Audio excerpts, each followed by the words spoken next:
Hello hello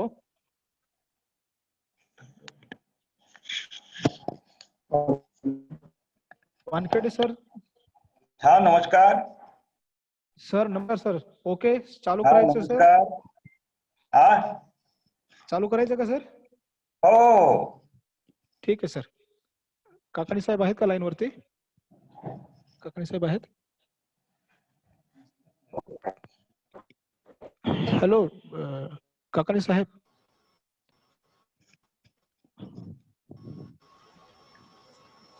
Joshi साहेब join.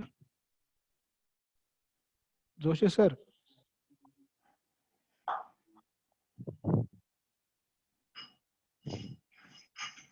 Hello Kasalikar sir. Kakani साहेब join आहेत का? हा सायलेंट केलाय. सायलेंट केला. सुरू करा. काकाणी साहेबांना जॉईन करून घ्या. ओके त्याच्यात कसं डीप येत नाही. सर. हा सर. हा साहेब जॉईन झाले. सुरू करा.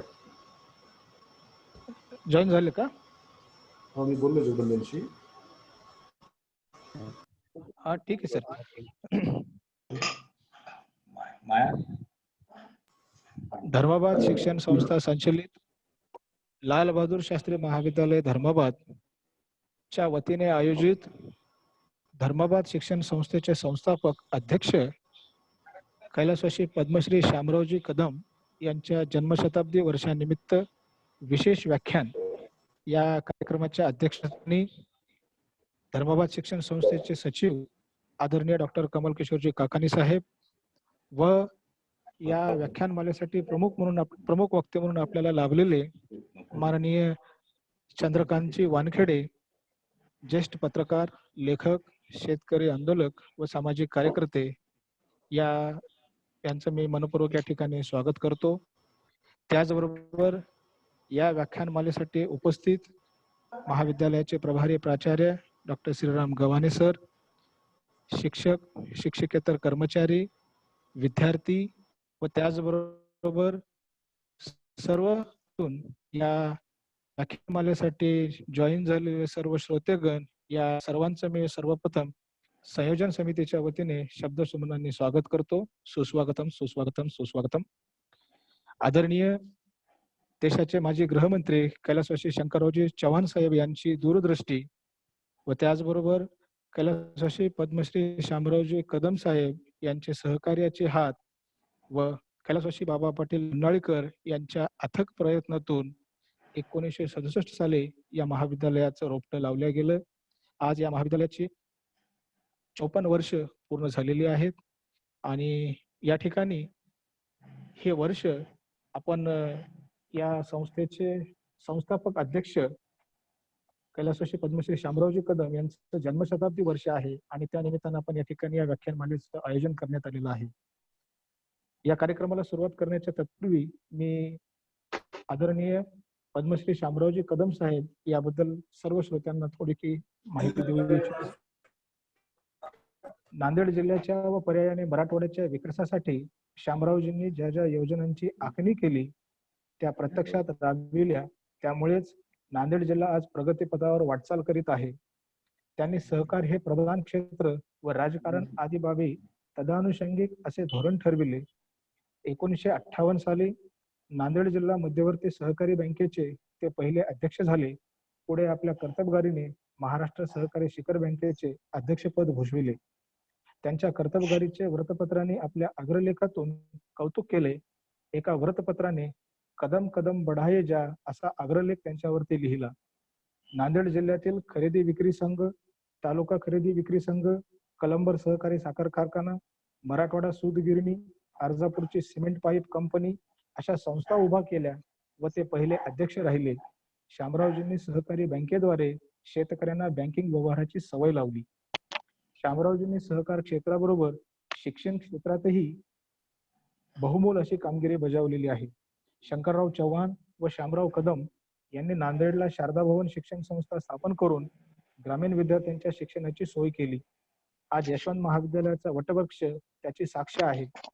जामची नीतिनिकेतन शिक्षण संस्था, धर्माबादचे लालबहादूर शास्त्री महाविद्यालय व मराठवाडा शिक्षण प्रसारक मंडळाचे ते प्रवर्तक अध्यक्ष व प्रेरक राहिले. कानोल्याच्या गुदातीर इतिहास मंडळ व गुंजकरांच्या गायन वादन विद्यालयाचे ते आधारस्तंभ होते. शामरावजी एकाच वेळी 45 संस्थांचे अध्यक्ष होते व एकही संस्था तोट्यात नव्हती हे विशेष. 1962 साली नांदेड जिल्हा परिषदेचे ते पहिले अध्यक्ष म्हणून निवडून आले. शंकररावजी चव्हाण यांच्या मंत्रिमंडळात ते माहिती व प्रसिद्धी विभागाचे राज्यमंत्री होते. यशवंतरावजींच्या शब्दात सांगायचे तर शामरावजी बेरजेचे राजकारण करीत, माणसे जोडीत, घडवीत व मार्गदर्शन करत असत. शामरावजींना माणसांप्रमाणे पुस्तकांचे देखील वेड होते. नांदेड जिल्ह्याला त्यांच्यामुळेच सांस्कृतिक चेहरा प्राप्त झाला. 1965 साली नाट्य संमेलनाचे, 1985 साली अखिल भारतीय साहित्य संमेलनाचे ते स्वागताध्यक्ष होते. धर्माबाद शिक्षण संस्थेतर्फे दिनांक 31 जानेवारी व 1 फेब्रुवारी 1986 साली मराठवाडा ग्रामीण साहित्य संमेलन घेण्यात आले. त्या पाठीमागे त्यांचीच प्रेरणा होती. नेरडी येथील पुष्टधाम सेवा संस्था उभी करून महारोग्यांच्या सेवेचा एक आदर्श शामरावजी कदम साहेबांनी निर्माण केलेला होता. ते आयुष्यभर प्रत्येक क्षेत्रात पहिले राहिले. सहकारी चळवळीचा प्रणेता, ग्रामीण भागातील शिक्षण चळवळीचा उद्गाता व सांस्कृतिक चळवळीचा आधारस्तंभ म्हणून शामरावजी कदम आमच्या चिरंतन लक्षात राहतील, कायम आमच्या लक्षात राहतील. तर हे थोडक्यात ज्यांच्या जन्मशताब्दी वर्षानिमित्त आपण ही व्याख्यानमाला आयोजित केले त्यांचा हा परिचय होता. यानंतर या कार्यक्रमाच्या सुरुवातीला महाविद्यालयाचे प्रभारी प्राचार्य डॉक्टर श्रीराम गव्हाणे सर यांना अशी विनंती करतो की त्यांनी या कार्यक्रमाचं प्रास्ताविक करावं. महाविद्यालयाचे प्रभारी प्राचार्य डॉक्टर श्रीराम गव्हाणे सर. नमस्कार सगळ्यांना. कैलासश्री पद्मश्री शामरावजी कदम जन्मशताब्दी वर्षानिमित्ताने आयोजित विशेष व्याख्यानमाला या ठिकाणी आज आयोजित केलेली आहे. या व्याख्यानमालेचे अध्यक्ष आमच्या संस्थेचे सचिव डॉक्टर कमलकिशोरजी काकाणी साहेब,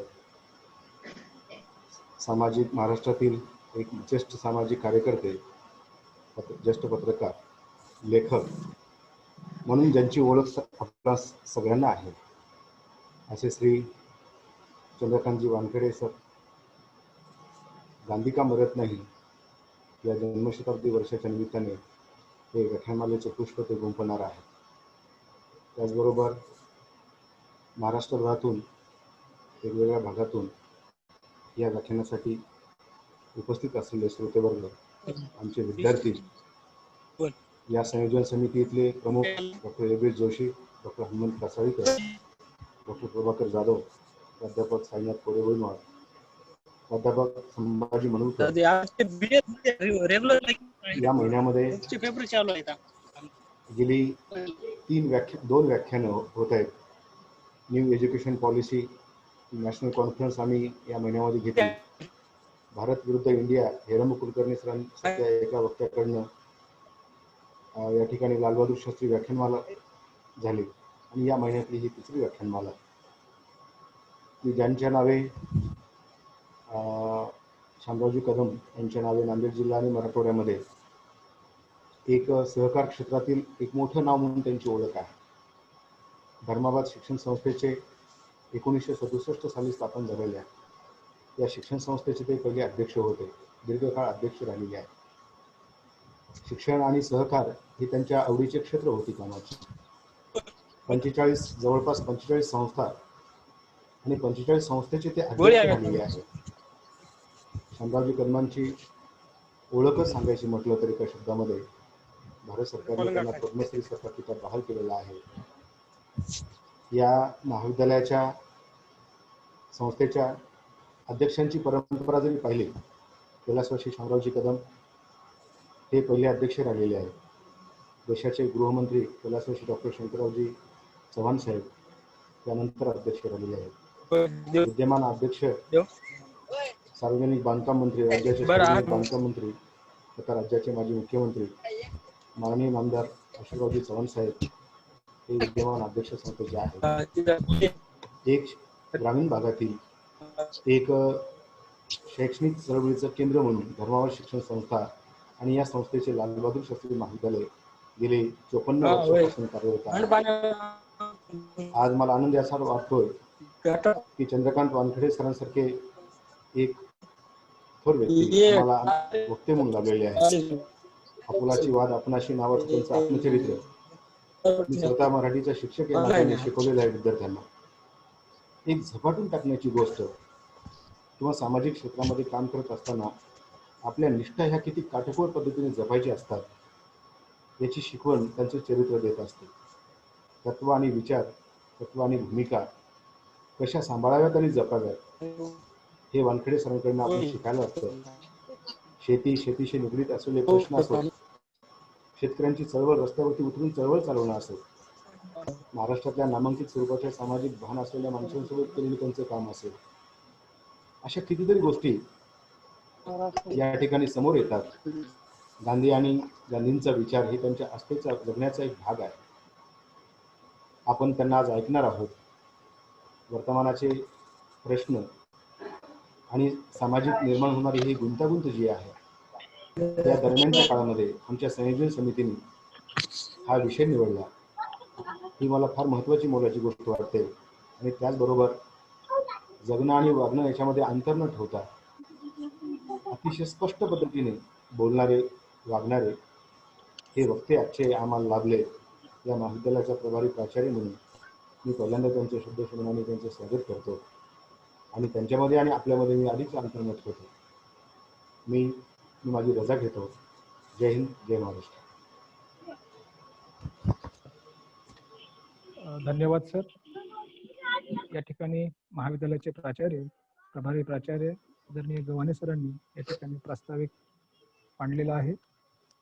यानंतर परंपरेला थोडा छेद देऊन आणि मुख्य वक्त्यांना जास्तीचा वेळ मिळावा यासाठी आपण प्रमुख पाहुण्यांच्या परवानगीने अध्यक्ष समारोप या ठिकाणी करून घेणार आहोत.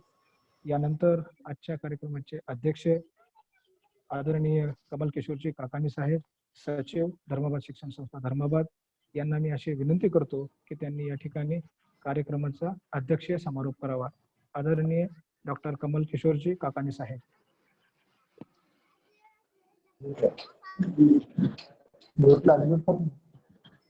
Hello. Yes, sir.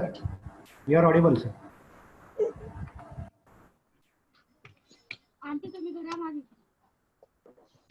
Hello. Am I audible? Yes, sir. Yes, sir. Yes, yes. You are audible, sir. सुस्वागतम. कैलासवासी पद्मश्री शामरावजी कदम जन्मशताब्दी वर्षानिमित्त आजच्या या विशेष व्याख्यान वेबिनार याचं आयोजन धर्माबाद येथील लालबहादूर शास्त्री महाविद्यालयाने केलेले आहे. धर्माबाद शिक्षण संस्थेचे पहिले अध्यक्ष कैलासवासी पद्मश्री शामरावजी कदम साहेब यांचं जन्मशताब्दी रोजी संपत आहे. आमच्या लालबहादूर शास्त्री महाविद्यालयात आज त्यांच्या जन्मशताब्दी वर्षानिमित्त स्मृती म्हणून त्यांच्या कार्याची आठवण करून देण्यासाठी विशेष व्याख्यानाचे आयोजन करण्यात आले आहे. महाराष्ट्रातील शेतकरी चळवळीतील ज्येष्ठ कार्यकर्ते, पत्रकार, लेखक श्री चंद्रकांतजी वानखेडे यांचे गांधी का मरत नाही या विषयावरील होणारे व्याख्यान कैलासवासी शामरावजी कदम यांच्या जीवन आणि कार्याशी औचित्यपूर्ण आहे. कैलासवासी पद्मश्री शामरावजी कदम यांच्या कार्यक्षेत्राचा विचार करता सहकार व शिक्षण असे त्यांचे सूत्र होते. त्यांनी ग्रामीण माणूस, शेती आणि शेतकऱ्यांच्या उद्धारासाठी स्वतःचं आयुष्य झिजवलं. ग्रामीण माणसाचे प्रश्न सोडवणे ही भूमिका त्यांनी आयुष्यभर जोपासली. या सर्व त्यांच्या कामाची पावती म्हणून त्यांना पद्मश्री सन्मान बहाल करण्यात आला आहे. त्यांच्या सर्व कामाच्या पाठीमागचा लेखाजोखा पाहताना महात्मा गांधींच्या विचारसूत्राचे प्रतिबिंब त्यांच्या कामात पाहता येते. आमच्या महाविद्यालयासाठी श्री चंद्रकांतजी वानखेडे यांनी वेळ दिला. त्यांचे विचार, त्यांचे कार्य बहुजनाच्या उद्धाराचे आहे. शामरावजी कदम साहेबांची धारणाही तशीच होती. म्हणून हा योग इथे फार महत्वाचा म्हणावा लागेल. या प्रसंगी आयोजनाविषयी आमच्या सर्व कर्मचाऱ्यांचे मी कौतुक करतो. तसेच श्री चंद्रकांतजी वानखेडे यांनी आम्हाला वेळ दिल्याबद्दल त्यांचे आभार मानतो. मी माझी रजा घेतो. जय हिंद, जय महाराष्ट्र. धन्यवाद सर. या ठिकाणी धर्मवाद शिक्षण संस्थेचे सचिव आदरणीय कमल किशोरजी काकानी साहेब यांनी अध्यक्षीय समारोप संपन्न केलेला आहे. यानंतर आजच्या कार्यक्रमाचे मुख्य आकर्षण प्रमुख वक्ते, ज्येष्ठ पत्रकार, लेखक, सामाजिक कार्यकर्ते व शेतकरी आंदोलक ज्यांचं व्याख्यान आपल्याला या ठिकाणी ऐकायचं आहे. या व्याख्यात्यांचा परिचय करून देण्यासाठी मी आमच्या महाविद्यालयातील राज्यशास्त्र विभाग प्रमुख प्राध्यापक डॉक्टर प्रभाकर जाधव सर यांना अशी मी विनंती करतो की त्यांनी माननीय चंद्रकांत वानखेडे सर यांचा परिचय करून द्यावा.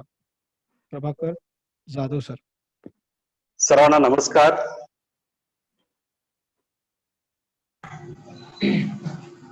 धर्मवाद शिक्षण संस्था धर्माबाद संचलित लाल बहादूर शास्त्री महाविद्यालय धर्माबाद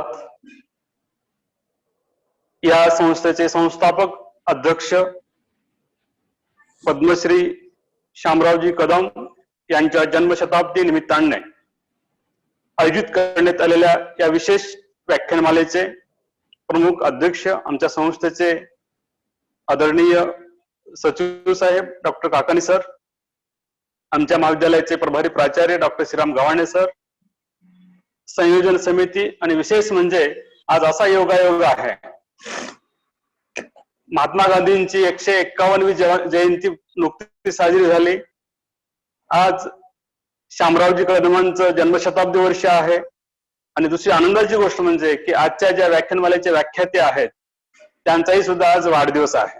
म्हणजे हा योगायोग आम्हाला एकत्र घालून आणण्यासाठी, कारण गांधी का मरत नाहीत हे जे नाव आहे की विशेषतः गेलेच आम्ही 15 दिवसापूर्वीच गांधीजींची जयंती साजरी केली आणि आज हा योगायोग करत असताना माझ्याकडे जी काही परिचयाची जबाबदारी आहे, खरं पाहता चंद्रकांत वानखेडे हे एवढे मोठे व्यक्तिमत्व असलेलं एक व्यक्तिमत्व आहे. आता त्यांचा परिचय कसा द्यावा, अगदी असा एक हा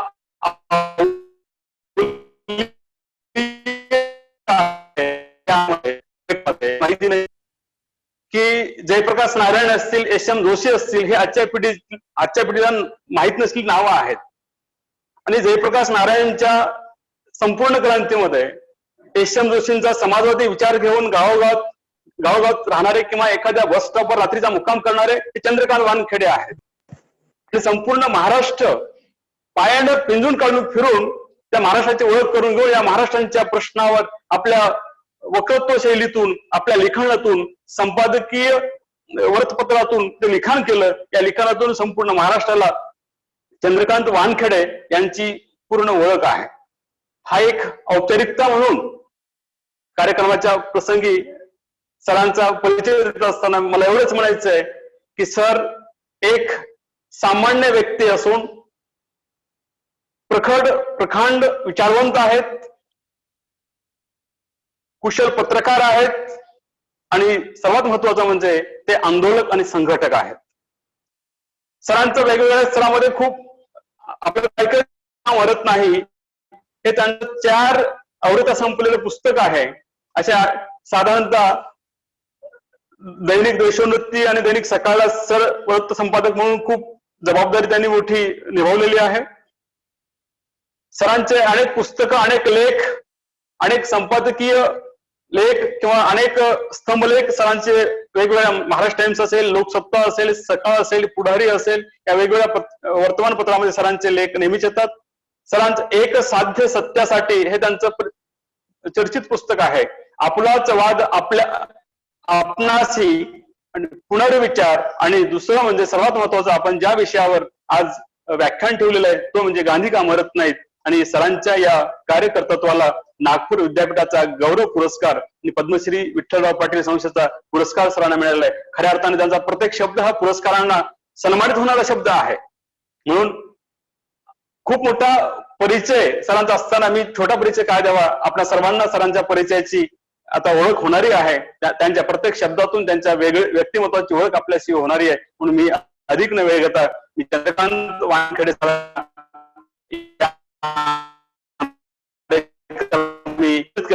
म्हणजे कार्यक्रमामध्ये आम्ही आमच्या संस्थेच्या वतीने सरांना वाढदिवसाच्या खूप खूप शुभेच्छा देतो आणि सरांना अशी विनंती करतो की आपला संवाद आम्हाला ऐकण्याची आतुरता आहे, ती आतुरता मी जास्त वेळ न ताणता इथेच थांबतो. धन्यवाद सर. धन्यवाद जाधव सर. यानंतर आजच्या कार्यक्रमाचे प्रमुख होते ज्येष्ठ लेखक, पत्रकार, सामाजिक कार्यकर्ते आदरणीय चंद्रकांत वानखेडे सर यांचं आपण गांधी का मरत नाहीत या विषयावरतीचं व्याख्यान या ठिकाणी आपण ऐकणार आहोत. या व्याख्यानाच्या पूर्वी सरांना आपण का ऐकावं याविषयी थोडीशी मी पार्श्वभूमी देऊ इच्छितो तुम्हाला. आपल्याला माहिती आहे महात्मा गांधी यांच्याकडे बघण्याचे दोन दृष्टिकोन आहेत. त्यांचा चांगुलपणाही बरेच लोक मानतात, काही लोक त्यांच्यावरती आरोपही करतात. त्यांचा चांगुलपणा आपल्याला सांगता येतो की ते राष्ट्रपिता म्हणून गणल्या जातात. अहिंसा परमो धर्म हे तत्व त्यांनी स्वीकारलेलं आहे. 20व्या शतकातले person of the 20th century म्हणून अमेरिकेमधील टाइम्स सारखं नियतकालिक त्यांचा उल्लेख करतं. धर्मनिरपेक्ष, समाजसेवकांना जात असत नाही असे हे त्यांचे चांगुलपण आपल्याला माहीत आहे. म्हणून यातून आपल्याला गांधी का मरत नाहीत याचे पुरावे मिळतात. तर याचबरोबर दुसऱ्या बाजूला गांधींवरती काही आरोपही झालेले आहेत की त्यामध्ये आपल्याला सांगता येतं की देशाची फाळणी गांधी यांच्यामुळे झाली. गांधी हे मुस्लिम धार्जिणे होते.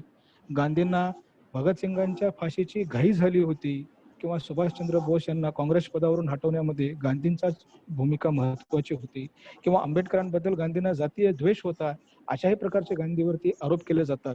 पण यातलं नेमकं खरं काय आणि खोटं काय हाच सोक्षमोक्ष व्हावा आणि म्हणून गांधी अभ्यासक, गांधी विचारांचे एक प्रेरक विचारवंत आपल्यामध्ये या ठिकाणी सहभागी झालेले आहेत.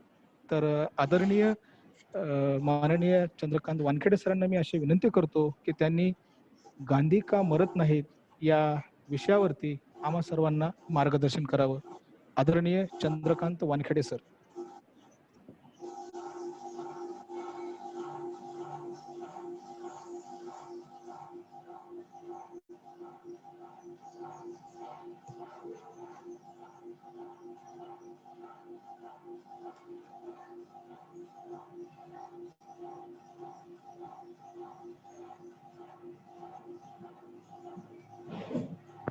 सर वानखेडे सरला अनम्यूट करा, अनम्यूट. हॅलो, आवाज येतोय का? हा सर, आवाज येतोय सर. हा, सुरू करू? हो, सुरू करा सर. चला, नमस्कार सगळ्यांना. धर्माबाद शिक्षण संस्थेचे सगळे पदाधिकारी, लालबहादूर शास्त्री महाविद्यालयाचे प्राचार्य, प्राध्यापकगण, सगळा विद्यार्थी वर्ग, आज पद्मश्री शामरावजी कदम यांच्या जन्मशताब्दी निमित्त आज व्याख्यानाचं आयोजन केलेलं आहे. यासाठी मी तुम्हा सगळ्यांना धन्यवाद देतो. आणि आजचा विषय जो माझ्या पुस्तकाचा विषय आहे तो थोडक्यात आपल्यासमोर मांडणार आहे. गांधी का मरत नाही? कारण गांधी मरत नाही हे तर गांधी विरोधक सिद्ध करतायत. म्हणजे उदाहरणार्थ गेल्या 2 वर्षापूर्वीच एका साध्वीने गांधींच्या पुतळ्यावर बंदुकीच्या गोळ्या मारल्या. आता मेलेल्या माणसाच्याच पुतळ्यावर बंदुकीच्या गोळ्या माराव्या लागतात, त्याचा अर्थ असा की गांधी मेलेला नाही हे त्यांनी सप्रमाण सिद्ध केलेलं आहे. मग प्रश्न नंतरचा उपस्थित होतो, तो का मरत नाही? आता खरं तर जसं मग सरांनी म्हटल्याप्रमाणे गांधींवर लाखो पुस्तकं आजपर्यंत निघाले. जगात सर्वाधिक साहित्य कोणावर लिहिल्या गेलं असेल तर ते महात्मा गांधीवर लिहिल्या गेलेलं आहे. आणि हे या देशातल्याच लोकांनी लिहिलं असं नाही, तर जागतिक स्तरावर देशी विदेशी माणसांनी वेगवेगळ्या भाषेत मध्ये गांधींवर साहित्य आहे. गांधींना आज जग मानतं. म्हणजे 20व्या शतकातला सर्वश्रेष्ठ थोर पुरुष म्हणून या जगाने महात्मा गांधींची निवड केली होती. आज 147 देशामध्ये महात्मा गांधींचे पुतळे आहेत. 165 देशामध्ये त्यांच्यावर टपाल तिकीट निघालेलं आहे. आज जगातलं असं क्वचित एखादं विद्यापीठ असेल की जिथे महात्मा गांधी अध्यासन नाही किंवा त्यांच्यावर अभ्यास केला जात नाही. हे सगळं एका बाजूनी आहे. म्हणजे त्यांना महात्मा म्हटलेलं आहे, राष्ट्रपिता म्हटलेलं आहे, जागतिक शांततेचा पुरस्कर्ता म्हटलेला आहे, बुद्धानंतरची पुढची कडी म्हणून महात्मा गांधींचा गौरव केला जातो. हे एका बाजूला आहे. प्रश्न असा पडतो की हे एका बाजूला असताना सुद्धा गांधींच्या बद्दल टिंगलटवाळी करणारे, एवढंच नव्हे तर त्यांची निंदा नालस्ती करणारे, एवढंच नव्हे तर त्यांचा द्वेष, घृणा, तिरस्कार करणारेही टिचभर असतील किंवा मुठभर असतील ते आहेत, हेही वास्तव आपण स्वीकारलं पाहिजे. मग कधी कधी असा प्रश्न पडतो की गांधीवर भरभरून जगात प्रेम केलं गेलं, जगाने गांधीवर प्रेम केलं, आत्यंतिक प्रेम केलं. म्हणजे गांधीची हत्या झाल्यानंतर असंख्य लोकांनी आत्महत्या केल्या आणि किंवा गांधी शिवाय या जगात जगण्यासारखं काही नाही म्हणून आत्यंतिक उद्रेकाने म्हणा किंवा एका निराशेपोटी आत्महत्या केलेल्या आहेत. पण ज्या गांधींची हत्या झाल्यानंतर आत्महत्या करणारे जसे लोक होते, पण गांधीला प्रत्यक्ष मारलं पाहिजे, त्याची घृणा केली पाहिजे, तिरस्कार केला पाहिजे, निंदा नालस्ती केली पाहिजे, टिंगलटवाळी केली पाहिजे आणि या सगळ्याची परिणिती म्हणून त्याची हत्या केलीच पाहिजे असंही वाटणारा काही वर्ग होता आणि मग त्याचा परिणाम स्वरूप त्यांची हत्या झाली. माझा अभ्यासाचा विषय हा नेहमी राहिलेला आहे की गांधी हत्या ज्यांनी केली त्यांनी त्याचं जस्टिफिकेशन दिलं आहे. खरं असो खोटं असो, खोटं असलं तरी रेटून सांगितलेलं आहे. गांधीची हत्या का केली तर गांधींनी या देशाची फाळणी केली. गांधीची हत्या का केली तर गांधी हा पाकिस्तान प्रेमी आणि हिंदुस्थान द्वेष्टा माणूस होता. पाकिस्तानला 55 कोटी देण्यासाठी गांधींनी उपोषण केलं. म्हणजे त्यांना पाकिस्तानची चिंता होती. म्हणजे गांधी मुस्लिम प्रेमी होते, हिंदू धर्मद्रोही होते. वाटेल ते सगळे हे ज्यांनी हत्या केली त्यांनी हे सांगितलं. आता याच्यामध्ये गमतीचा भाग असा आहे की गांधीच्या हत्येला हत्या म्हटलं जात नाही. म्हणजे गांधीच्या हत्येला गांधीवध हा शब्द वापरला जातो. म्हणजे शब्दांची कमाल काय असते हे जर शिकायचं असेल तर या शब्दांमध्ये यांनी केलेली कमाल आपण लक्षात घेतली पाहिजे. गांधीवध. बरं, आपण जे काही वध हा शब्द कोणासाठी आपण ऐकतो, म्हणजे आपण हे ऐकतो की रामाने रावणाचा वध केला, कृष्णाने कंसाचा वध केला किंवा शिवाजीने अफजल खानाचा वध केला. म्हणजे वध कोणाचा होत असतो, म्हणजे पुराणातल्या कथा घेतल्या तर वध राक्षसांचा होत असतो. आणि शिवाजी महाराजांच्या काळातला जर अफजल खानाचा हे घेतला की जे स्वराज्याचे दुश्मन होते त्यांचा वध झाला, म्हणजे दुष्टांचा वध होत असतो. एका शब्दामध्ये गांधींना गांधीवध हा शब्द वापरल्यामुळे गांधी हा राक्षस ठरवला गेलेला आहे. आणि मग वध करणारा म्हणजे हत्या करणारा, जसा राम हा देव असतो कारण रावण हा राक्षस असल्यामुळे त्याचा वध होतो, तसाच नथुरामला एका शब्दाने देवत्व प्राप्त होतं आणि गांधी हा राक्षस होऊन जातो. म्हणजे या गांधी वध ह्या एका शब्दाने गांधी दुष्ट होऊन जातो आणि नथुराम सज्जन होऊन जातो. या गांधी वध या एका शब्दाने नथुराम नायक ठरतो आणि गांधी खलनायक ठरतो. ही शब्दांची कमाल. मला अनेक वेळा आश्चर्य या गोष्टींचं वाटायचं की जे शब्दप्रभू म्हणून लोक होते, ज्यांनी गांधीवर आत्यंतिक प्रेम केलेलं आहे, त्यांचं साहित्य गांधी प्रेमाने ओतप्रोत भरलेलं आहे, त्यांच्याही लिखाणामध्ये गांधीवध शब्दाचा वापर केला आहे.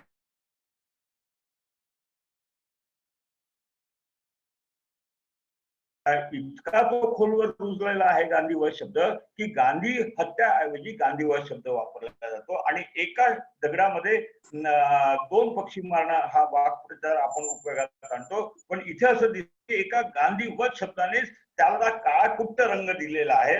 मग जगासाठी तो महात्मा असेल तर यांच्यासाठी तो महात्मा होतो, जगासाठी तो परमेश्वर असेल, काही असेल, पण यांच्यासाठी तो राक्षस ठरतो, दुष्ट ठरतो, खलनायक ठरतो.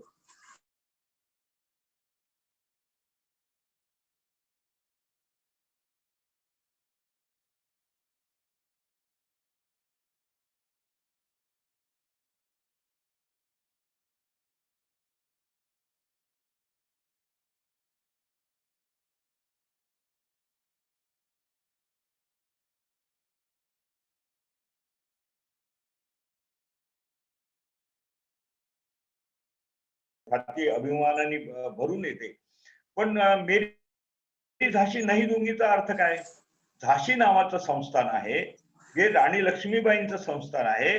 हे संस्थान कोणीतरी घेतो आहे आणि हे ब्रिटिश घेत आहेत आणि मग मेरी झाशी नाही दूंगी असे उद्गार राणी लक्ष्मीबाईंच्या तोंडून येत आहेत. आणि मग हे जे संस्थान आहेत, हे जे राज्य आहेत, हे संस्थानिक आहेत, हे सगळं वाचवण्यासाठीचा जो लढा झाला, त्याला स्वातंत्र्य लढ्याचं किती रूप आणि स्वरूप दिलं गेलं तरी एक गोष्ट स्पष्ट आहे की तो संस्थानिकांचा आणि राजांचा आणि सैन्याचा असलेला तो ब्रिटिशांच्या विरुद्ध एक आक्रोश होता.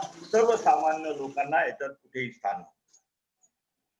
1920 पर्यंत टिळकांच्या नेतृत्वात लढल्या गेलेल्या लढाईचे जरी आपण वर्णन केलं तर एक गोष्ट स्पष्ट होते की इतर ठिकाणी देशामध्ये कुठे राजपूत राजांकडनं ब्रिटिशांनी राज्य हिसकावून घेतलं, कुठे मुस्लिम राजांकडनं राज्य हिसकावून घेतलं आणि ब्रिटिशांचा झेंडा काढला, कुठे जाटांकडनं राज्य हिसकावून घेतलं आणि ब्रिटिशांनी झेंडा काढला. तसंच 1818 मध्ये महाराष्ट्रामध्ये शनिवार वाड्यावर पेशव्यांचा झेंडा खाली घेऊन ब्रिटिशांचा झेंडा तिथे रोवला गेला. आणि मग पेशव्यांच्या काळातली इथली आपली सामाजिक परिस्थिती आपल्याला सगळं माहित आहे. म्हणजे दलितांच्या गळ्यामध्ये मटका बांधून असेल किंवा त्यांच्या कमरेला झाडू बांधलेला असेल, सावलीचाही विटाळ आहे. माणसांचा तो विटाळ आहेच आहे, पण सावलीही पडू नये म्हणून दलितांनी कधी घराच्या बाहेर निघावं, सावली लांब असताना त्याची होत असताना निघू नये वगैरे असे सगळे नियम आणि हे सगळं आपण वाचलेलं आहे या सगळ्या याच्यामध्ये. अशा अवस्थेमध्ये तेव्हा 1920 पर्यंत टिळकांच्या नेतृत्वामध्ये स्वातंत्र्याची लढाई चाललेली होती. ती स्वातंत्र्याची लढाई होती हे जरी खरं असलं तरी त्या लढाईची जी चौकट आखलेली होती ती समजून घेणं गरजेचं आहे. त्याही काळामध्ये मग ते विकार राजवाडे असतील किंवा विष्णू शास्त्री चिपळूणकर असतील, त्यांनी ही स्पष्टपणे मांडणी केलेली आहे. त्यांचं असं म्हणणं आहे त्यावेळेच्या विद्वानांचं की ज्या अर्थी पेशव्यांचं राज्य गेलेलं आहे त्या अर्थी त्यांनीच ते मिळवलं पाहिजे आणि त्यांनीच ते भोगलं पाहिजे. आता या वाक्यामध्ये सुधारणा अशी आहे की ते नुसते पेशवे म्हणून थांबत नाही. ते असं म्हणतात की ज्या अर्थी पेशव्यांचं राज्य गेलेलं आहे, म्हणजे ज्या अर्थी चित्पावन ब्राह्मणांचं राज्य गेलेलं आहे त्या अर्थी त्यांनीच ते मिळवलं पाहिजे आणि त्यांनीच ते भोगलं पाहिजे. ही एक वर्णवर्चस्ववादी चौकटीची एक बैठक या स्वातंत्र्य लढ्यात. टिळकांनी सुद्धा ही बैठक, ही अदृश्य जी बैठक आहे ही स्वीकारलेली दिसते आहे. म्हणजे 1917 मध्ये टिळकांचा अथणीला झालेल्या भाषणामध्ये, म्हणजे विषय हा आहे की विधिमंडळात कोणी जायचं, त्या अथणीच्या भाषणात टिळक असं म्हणतात की शेतकरी विधिमंडळात जाऊन काय नांगर धरणार आहेत, शेतकरी विधिमंडळात जाऊन काय नांगर धरणार आहेत, शेतकरी म्हणजे वाणी तिथे जाऊन काय तराजू धरणार आहेत आणि शिंपी तिथे जाऊन काय शिलाई मशीन चालवणार आहे. याच्यामध्ये बिटवीन द लाईन स्पष्ट आहे की तिथे जाऊन कोण दिवे लावणार आहेत. ही वैचारिक बैठक स्पष्ट आहे. पण नुसतं एवढं म्हणून एखाद्या वेळेस टिळकांवर अन्याय होऊ शकतो. कारण टिळकांना हे लक्षात आलं होतं की ही वर्णवर्चस्ववादी चौकट तोडल्याशिवाय, स्वातंत्र्याचा व्यापक अर्थ दिल्याशिवाय,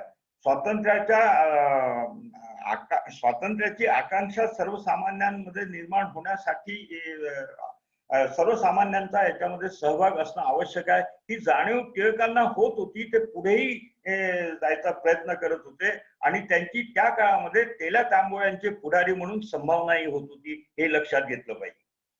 म्हणजे विठ्ठलरामजी शिंदेंनी, महर्षी विठ्ठलरामजी शिंदेंनी 1918 मध्ये मुंबईला अस्पृश्यता निवारण परिषदेचं, पहिल्या अस्पृश्यता निवारण परिषदेचं मुंबईला आयोजन केलेलं आहे. त्यांच्या आत्मकथनामध्ये याचा किस्सा सांगितलेला आहे. त्यांनी टिळकांना आग्रह धरला की कोणत्याही परिस्थितीमध्ये तुम्ही या अस्पृश्यता निवारण परिषदेमध्ये आलं पाहिजे. टिळक हो नाही करताय, काकू करतायत, थोडं नकार देतायत. पण विठ्ठल रामजी शिंदे टिळकांच्या अक्षरशः मानगुटीवर बसल्यासारखे म्हणतात की नाही, तुम्ही कोणत्याही परिस्थितीमध्ये या भारतात होणाऱ्या पहिल्या अस्पृश्यता निवारण परिषदेला तुम्ही उपस्थित राहिलं पाहिजे. टिळक नाही म्हणतायत तरी ते आग्रह धरतायत. शेवटी कंटाळून लोकमान्य टिळक त्यांना असं म्हणतात की मी त्या अस्पृश्यता निवारण परिषदेला येतो, पण मी म्हणजे केसरीकार टिळक म्हणून तिथे उपस्थित राहू शकत नाही, पण बाळ गंगाधर टिळक एक व्यक्ती म्हणून मी तिथे उपस्थित राहील, असं करत ते त्या अस्पृश्यता निवारण परिषदेमध्ये हजर होता. आणि तिथल्या भाषणांचं विठ्ठल रामजी शिंदेंनी आपल्या पुस्तकात वर्णन केलेलं आहे. म्हणजे तिथे टिळक महाराज त्या जनसमुदायासमोर बोलताना असं म्हणतात की महारा मांगांनी भरलेल्या पखालीतलं पाणी पेशव्यांनी पिलेलं आहे. महारा मांगांनी भरलेल्या पखालीतलं पाणी पेशव्यांनी पिलेलं आहे. आणि अस्पृश्यता जर परमेश्वर साक्षात मानत असेल, असा परमेश्वर मी मानायला तयार नाही, हे टिळकांचे तिथले शब्द आहे. आणि विठ्ठल रामजी शिंदे आपल्या पुस्तकात लिहितात की त्या वाक्यावर टाळाचा एवढा कडकडाट होतो की मला भीती वाटायला लागते की हा सगळा मंडप कोसळतो की काय. म्हणजे इतक्या स्तरावर जाऊन टिळक तिथे भाषणामध्ये बोललेले आहे. पण परत जेव्हा अस्पृश्यता निवारण परिषदेच्या जाहीरनाम्यावर सही करण्याची वेळ येते, तेव्हा परत टिळक नकार देतात. परत विठ्ठल रामजी शिंदे आग्रह धरतात की नाही, तुम्ही अस्पृश्यता निवारण परिषदेच्या जाहीरनाम्यावर सही केली पाहिजे. परत टिळक नकार देतात आणि परत ते मानगुटीवर बसलेले आहेत. आणि एक क्षण असा येतो की अस्पृश्यता निवारण परिषदेच्या जाहीरनाम्यावर टिळक सही करायला सरसावतात. तेवढ्यात त्यांचे टिळकांचे अनुयायी दादासाहेब करंदीकर त्यांना कमरेला धरतात आणि मागे खेचतात आणि सही करू देत नाही. आता टिळक इथे अनुयायांसमोर अगतिक आहे. ते विठ्ठल रामजी शिंदेना समजावतात की माफ करा मला, मी परदेशात चाललोय, कदाचित मी परदेशातून आल्यानंतर सही करेल वगैरे. याच्यावरून एक गोष्ट लक्षात येते आहे की टिळकांना पुढे त्या चौकटीच्या बाहेर एक पाऊल टाकायचं आहे, पण ते टाकू दिल्या जात नाही. त्यांचे अनुयायी त्याला म्हणजे पुढे जाऊ देत. ही सगळी परिस्थिती म्हणजे त्या काळातलं हेही तुम्ही ऐकलेलं असेल की आधी सामाजिक की आधी राजकीय, हाही वाद गाजलेला आहे. म्हणजे हेही आपण ऐकलेलं असेल की टिळकांचा आग्रह होता की आधी राजकीय, सामाजिक प्रश्नावर या राजकीय स्वातंत्र्याच्या लढाईमध्ये चर्चा नको. आणि टिळकांचे अनुयायी श्रीधर विठ्ठल दाते सारखे म्हणजे या बाबतीत एवढे कठोर होते की त्यांनी अल्टिमेटम दिलेला असतो की काँग्रेसच्या व्यासपीठावर सामाजिक प्रश्नांचा विटाळ करणारी चर्चा जर झाली तर आम्ही काँग्रेसचं व्यासपीठ पेटवून देऊ. म्हणजे सामाजिक प्रश्नांचा विटाळ राजकीय स्वातंत्र्याला होता, ही एक परिस्थिती समजून घेतली पाहिजे. आणि हा सामाजिक विटाळ म्हणजे म्हणून मग आधी सामाजिक की आधी राजकीय. मग त्यावेळेस आगरकर असतील, महात्मा फुले असतील, हे म्हणायचे की सामाजिक स्वातंत्र्याशिवाय या स्वातंत्र्याला अर्थ नाही. आणि राजकीय स्वातंत्र्यवाले असे म्हणायचे की राजकीय स्वातंत्र्य मिळाल्याशिवाय सामाजिक स्वातंत्र्याची चर्चा नाही. म्हणून मग राजकीय स्वातंत्र्य मागणारे स्वातंत्र्यासाठी बलिदान द्यायला तयार होते आणि समतेचा आग्रह धरणारे स्वातंत्र्या बाबतीत उदासीन होते. अशी एकूण परिस्थिती आहे. आता या सगळ्या परिस्थितीमध्ये राजकीय आधी की सामाजिक आधी हे झालेलं आहे.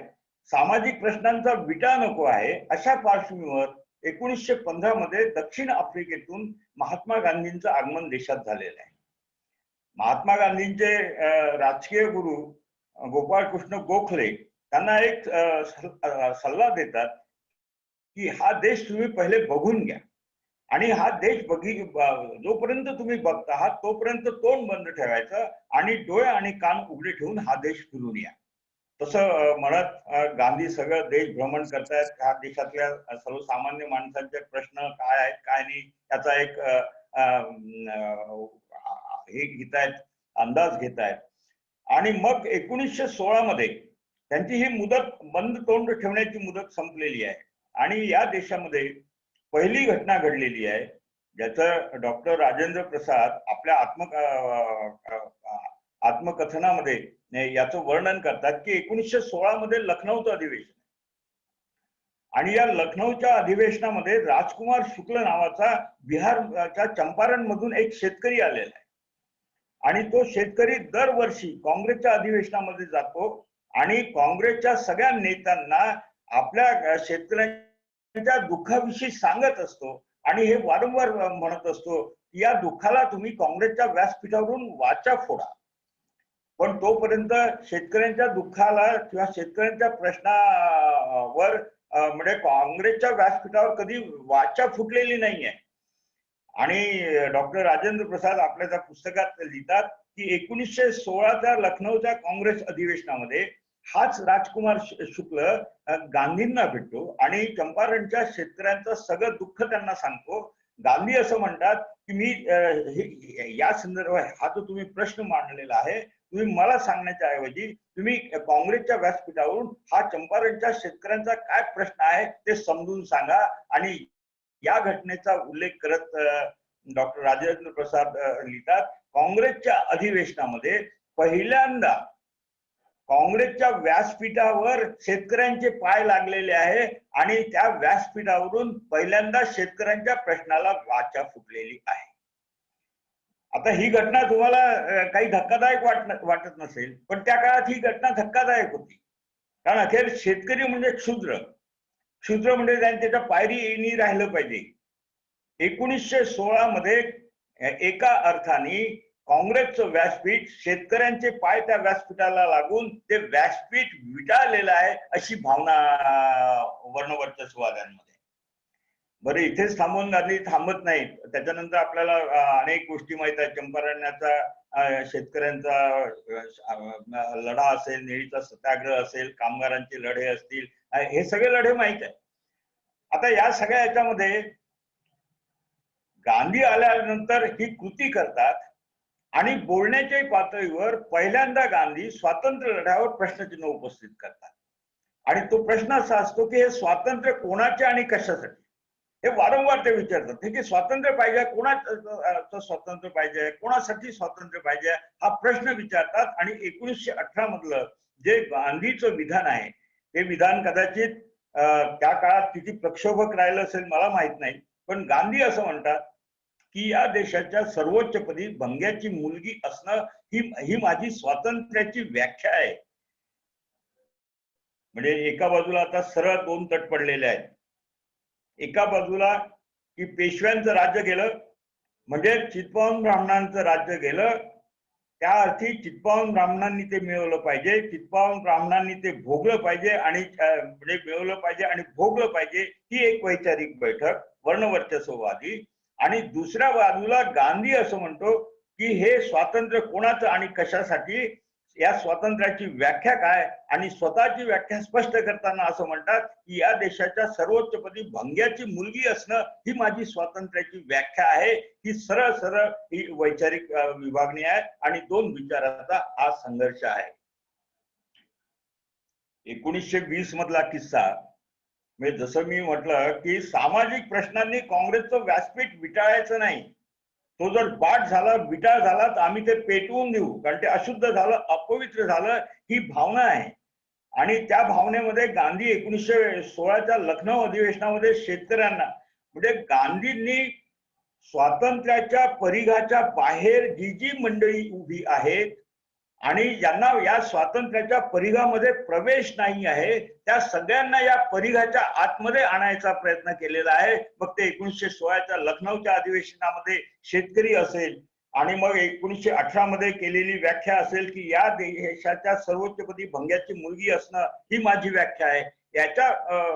याच्यावरून गांधींचं इंटेन्शन स्पष्ट दिसलेलं आहे की गांधी केवळ आधी राजकीय स्वातंत्र्यच म्हणत नाही तर आधी सामाजिक म्हणत नाही. तो म्हणतो की स्वातंत्र्याचा म्हणजे राजकीय हा पैलू असतो, आर्थिक असतो असं नाही, कारण सगळ्या प्रकारचं स्वातंत्र्य, मग ते सामाजिक असो, राजकीय असो, आर्थिक असो, शेवटच्या माणसाचं स्वातंत्र्य असो, शेवटच्या माणसातील जातीचं स्वातंत्र्य असो, हे सगळं स्वातंत्र्य गांधींना अभिप्रेत आहे. आणि दुसऱ्या बाजूला केवळ उच्चवर्णीयांचं स्वातंत्र्य म्हणजे स्वातंत्र्य ही परिभाषा आहे.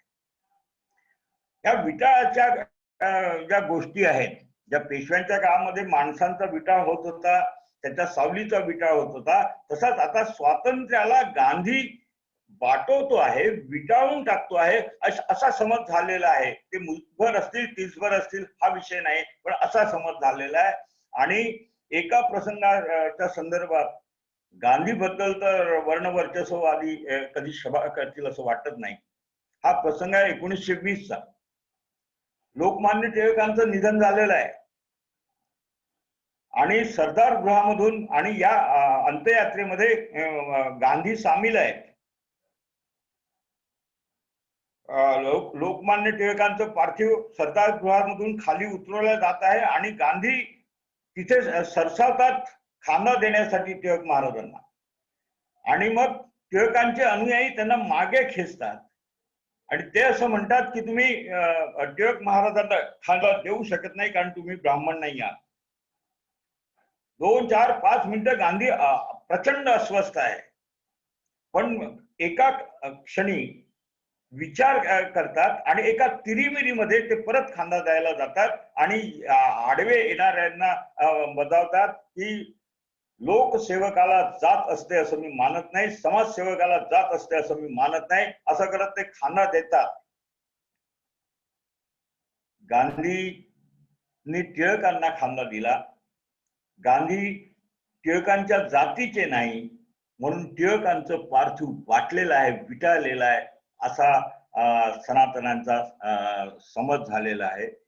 आणि तो त्यांचा दृढ समज आहे. विटाळाची कन्सेप्ट आहेच त्या याच्यामध्ये. माणसाच्या विटाळाशी असेल आणि मग इतर खालच्या जातीच्या माणसाने स्पर्श केलेला पार्थिवाला का होईना तो देह विटाळलेला आहे याची भावना आहे. पण एखाद्या वेळेस गांधींना या बाबतीमध्ये सनातनांनी माफ केलं असतं की ठीक आहे, अखेर गांधी त्या जातीचे नव्हते तर किमान धर्माचा तरी माणूस होता. धर्माच्या माणसांनी समजा असा स्पर्श केला तर धर्मग्रंथातले काय वचनं द्यायची असेल ती देऊन त्यांनी स्वतःचं समाधान करून घेतलं असतं. पण गांधी इथे थांबत नाही.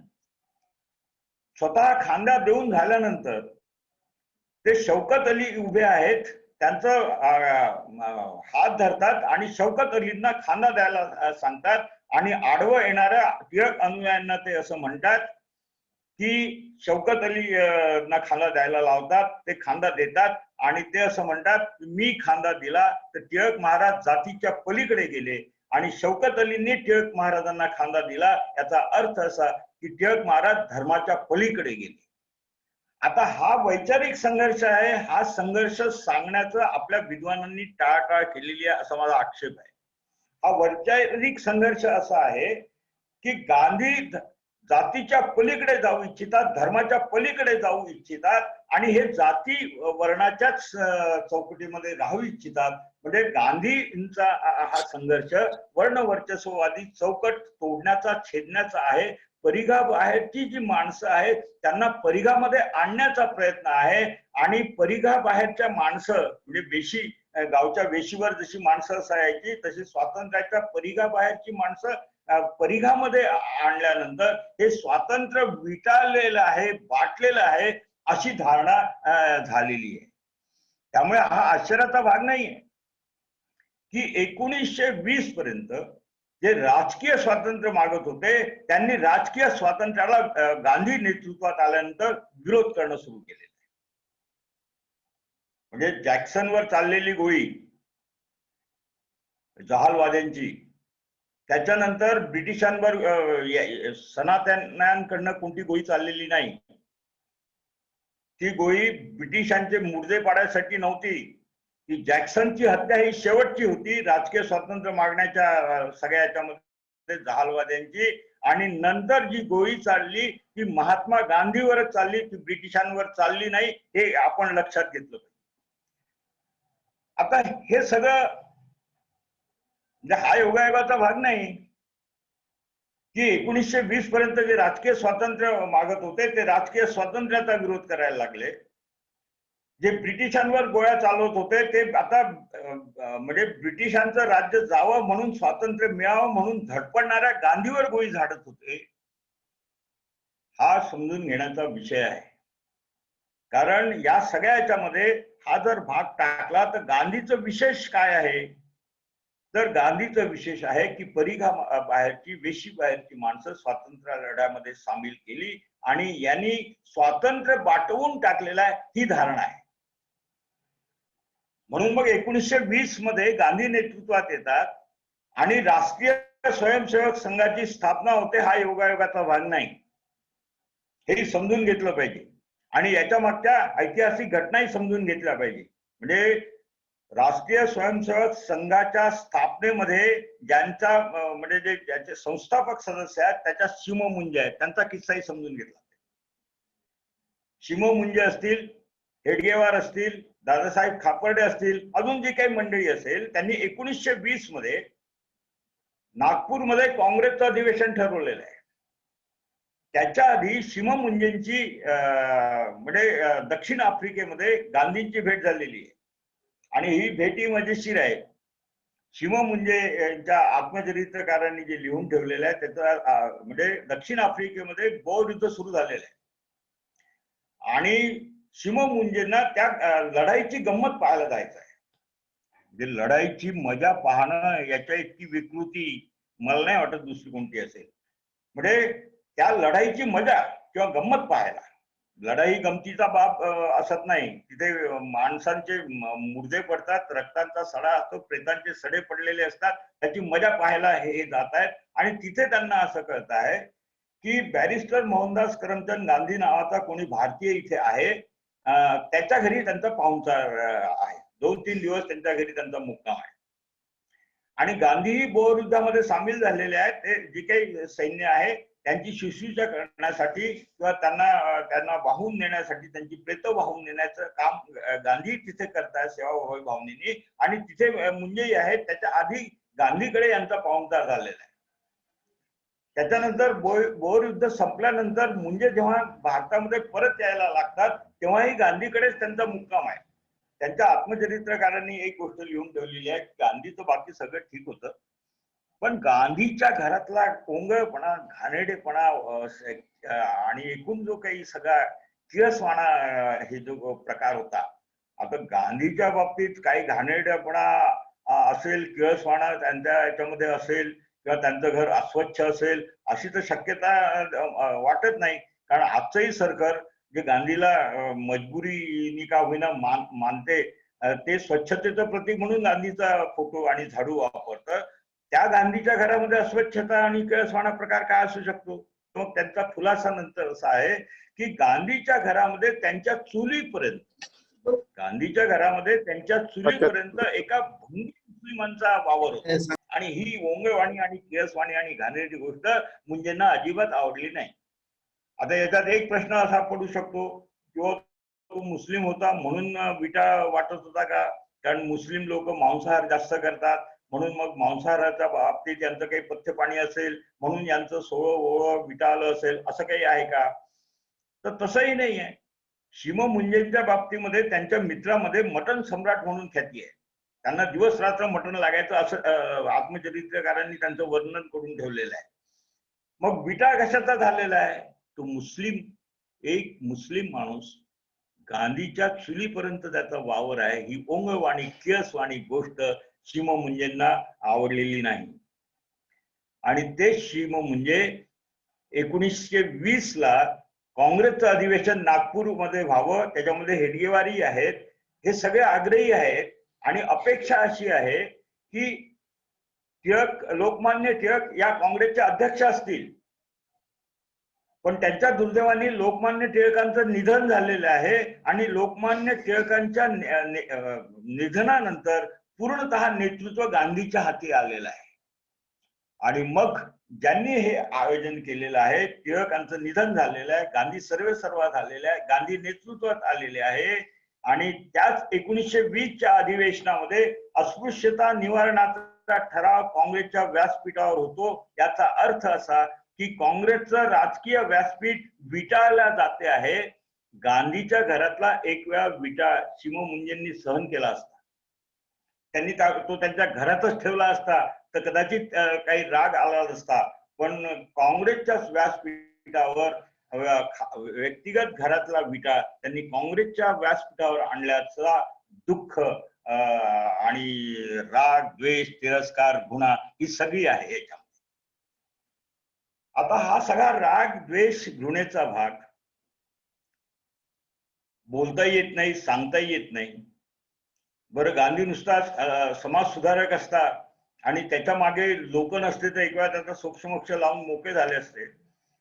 पण दिवसेंदिवस या माणसामागे जनसागर लोटायचा, म्हणजे त्या काळातली जी वर्णन आहे की गांधीच्या मागे जनसागर लोटायचा आणि स्वातंत्र्याची पवित्रता आणि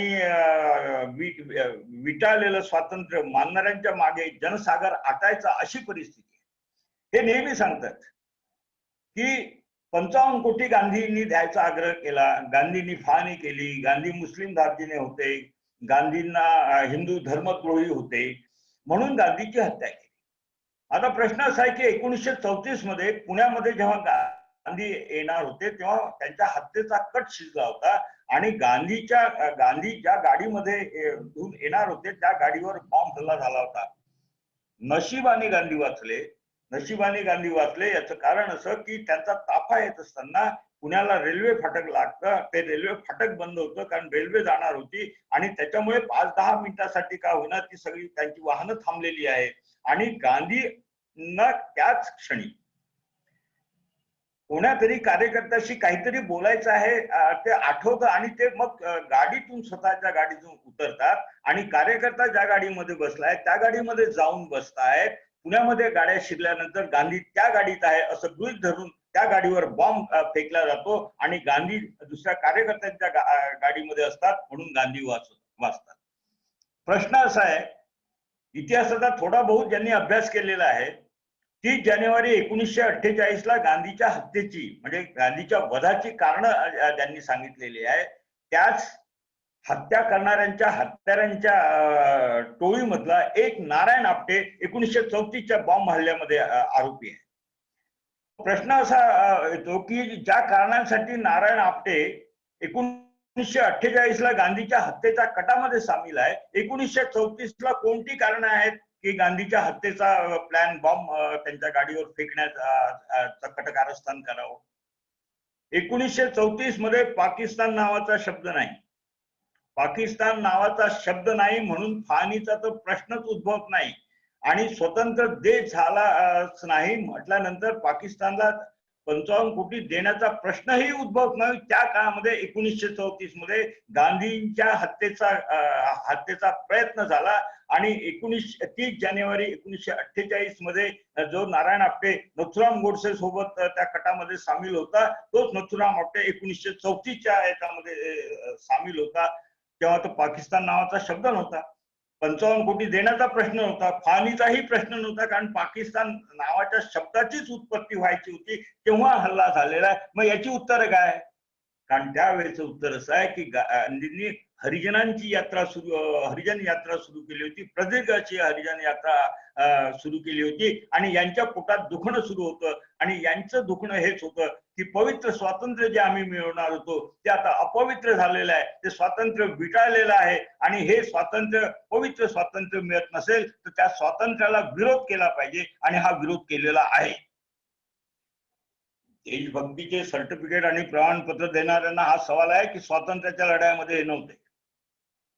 स्वातंत्र्याचा 1942 मध्ये स्वातंत्र्याचा लढा सारा देश लढत असताना हे मुस्लिम लीग सोबत डॉक्टर श्यामा प्रसाद मुखर्जी हे मुस्लिम लीगच्या मंत्रिमंडळामध्ये राज्य करत होते आणि श्यामा प्रसाद मुखर्जींचं हे पत्र आहे, ते डॉक्युमेंटेशन उपलब्ध आहे की ब्रिटिशांनी या बंडाचा विमोड केला पाहिजे, चिरडून टाकलं पाहिजे आणि त्यांना शक्य नसेल तर सर्वतोपरी मदत आम्ही करू, हे या देशभक्तांची वाक्य आहे.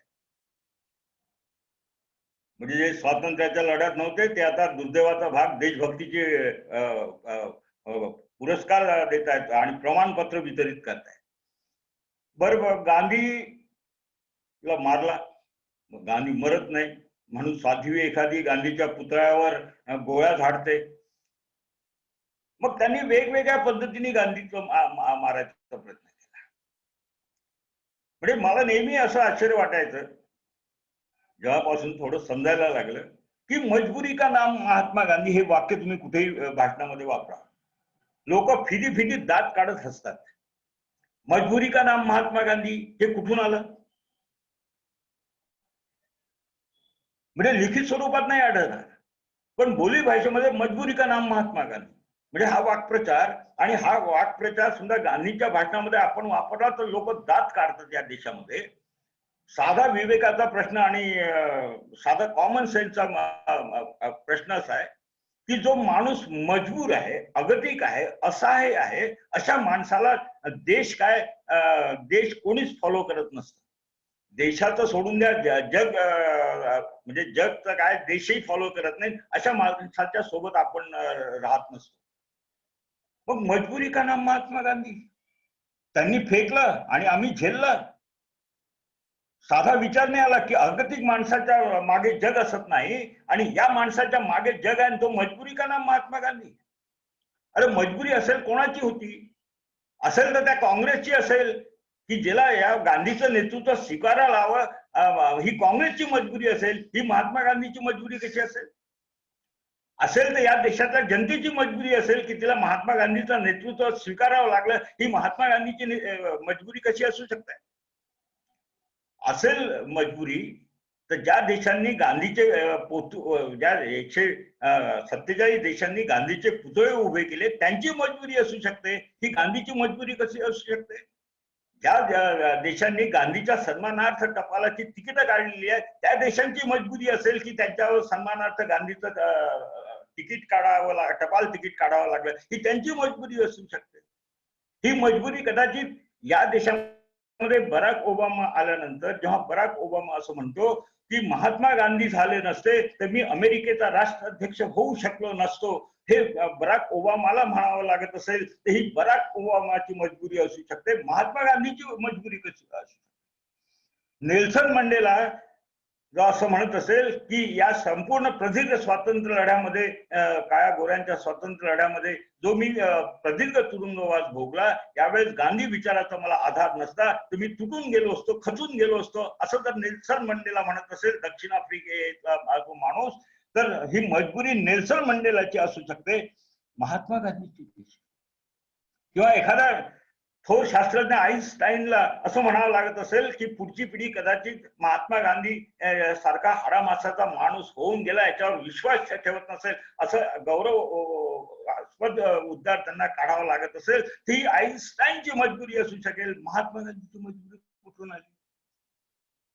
आणि गांधी हत्येला गांधीवध म्हणणारे, गांधीची घृणा करणारे, तिरस्कार करणारे, द्वेष करणारे आणि परिणाम स्वरूपी गांधीची हत्या करणारे, गांधीच्या हत्येनंतर आनंदाने पेढे वाटणारे, जी काही विचारधारा आहे त्यांच्या त्या विचारधारेच्या प्रातस्मरणात आज गांधीला घ्यावं लागत असेल, ही मजबुरी त्या विचारधारेच्या माणसाची आहे की ज्यांनी आनंदाने पेढे वाटले त्यांना परत गांधीला प्रातस्मरणात घ्यावं लागतं, ही त्यांची मजबुरी असू शकते, गांधीची मजबुरी कुठली असू शकते? आणि गांधीच्या रेशीम बागेतल्या शाळेमध्ये उच्च शिक्षित असलेल्या या देशाच्या पंतप्रधानाला पदोपदी गांधीचं नाव घ्यावं लागत असेल, जगामध्ये गांधीचं नावच घ्यावं लागत असेल आणि जगातून आलेला कुठल्याही परदेशी पाहुण्याला राजघाटावर नेऊन नतमस्तक व्हायला लावत लागत असेल तर ही मजबुरी या देशाच्या पंतप्रधानाची असू शकतो, गांधीची असू शकत नाही. पण त्यांनी फेकलं, आम्ही झेललं. मजबुरी का नाम महात्मा गांधी. मग गांधीवर लाखो पुस्तकं लिहा ना तुम्ही, लाखो पुस्तकं लिहा, पण मजबुरी का नाम महात्मा गांधी यांनी हा अगतिक, असहाय्य, किती एकदम कसा माणूस, एक चित्र उभं होऊन गेलं. हे याचा प्रतिवाद कोणी केला नाही आणि मला याची खंत आणि खेद आहे. गांधीचं तत्वज्ञान काय? गांधीचं तत्वज्ञान म्हणजे एका गालावर मारली तर दुसरं गाल समोर करा. हे बायबल मधलं येशू ख्रिस्तांचं वचन आहे. हे गांधींनी वापरलेलं आहे, पण त्याचा संदर्भ वेगळा आहे. गांधीने वापरलेला आहे. गांधींनी हरिजन यात्रेमध्ये एका हरिजन सभेमध्ये बोलताना असं म्हटलेलं आहे की समोर बसलेल्यापैकी कोणीही तरुण उभा झाला आणि त्यांनी येऊन व्यासपीठावरून माझ्या थोबाडात एक हाणली तर मला राग येणार नाही, उलट मी दुसरा गाल समोर करेल तरीही मला राग येणार नाही, कारण हजारो वर्ष सवर्णांनी या दलितांवर केलेल्या अन्य अत्याचाराचं तुम्ही मारलेल्या माझ्या थोवाडीमुळे परिमार्जन होणार नाही, कारण आम्ही तुमच्यावर हजारो वर्ष अन्य अत्याचार केलेला आहे. हा संदर्भ तोडून गांधीचं तत्वज्ञान म्हणून तुम्ही सांगता एका गालावर मारली तर दुसरा गाल समोर करा, ते फेकतात आणि आम्ही झेलतो का? मला स्वतःला त्यांच्या या सगळ्या याला म्हणजे गांधीची बकरी काजू आणि बदाम खाते, एकच वाक्य आहे. जसा गांधी एका शब्दामध्ये ठासून भरलेलं आहे सगळं, तसंच गांधीची बकरी काजू आणि बदाम खाते. तू महाराष्ट्रातल्या कुठल्याही याच्यामध्ये जा आणि हे वाक्य बऱ्यापैकी वापरतात लोक. काय ते गांधीची काजू आणि बदाम खाते, ह्या एका वाक्याने बॅरिस्टर सुटा बुटातला बॅरिस्टर मोहनदास करमचंद गांधी ते पंचातला महात्मा गांधी या संपूर्ण प्रवासावर त्याच्या त्यागावर पाणी फेरलं जातं. आणि हे वाक्य अनेक त्याच्यामध्ये ध्वनीत अर्थ असतात की गांधी एक नंबरचा ढोंगी आणि लबाड असला पाहिजे, स्वतः पंचामध्ये राहण्याचं नाटक करतो, या देशातल्या गरिबांना 2 घास अन्नाचे मिळत नाही, आणि हा पंचामध्ये नाटक करणारा हा माणूस, ढोंग करणारा हा माणूस आपल्या बकरीला मात्र काजू आणि बदाम खातो. इतके अनेक अर्थ त्याच्यामध्ये निघतात. मग लाखो पुस्तक गांधीवर लिहा ना. मग जो माणूस आपल्या बकरीला काजू आणि बदाम खाऊ घालतो, त्या माणसाच्या पंचाकडे आणि सुटाबुटातून पंचामध्ये येण्याच्या प्रवासावर पाणी फिरलं जातं. मजबुरी का नाम महात्मा गांधी म्हणजे महात्मा गांधी किती अगतिक आणि हे होते, असा हे होते, असं चित्र रंगवलं जातं. हे सगळं त्यांनी केलं आणि हे करत असतानाही ते थांबले नाहीत. त्यांनी जाणीवपूर्वक नथुराम गोडसेच्या पिस्तुलामधून बंदुकीतून निघालेली गोळीनी गांधी मरत नाही म्हटल्यानंतर मग हे अधूनमधून भगतसिंगच्या खांद्यावर बंदूक ठेवतात आणि गांधीला मारण्याचा प्रयत्न करतात.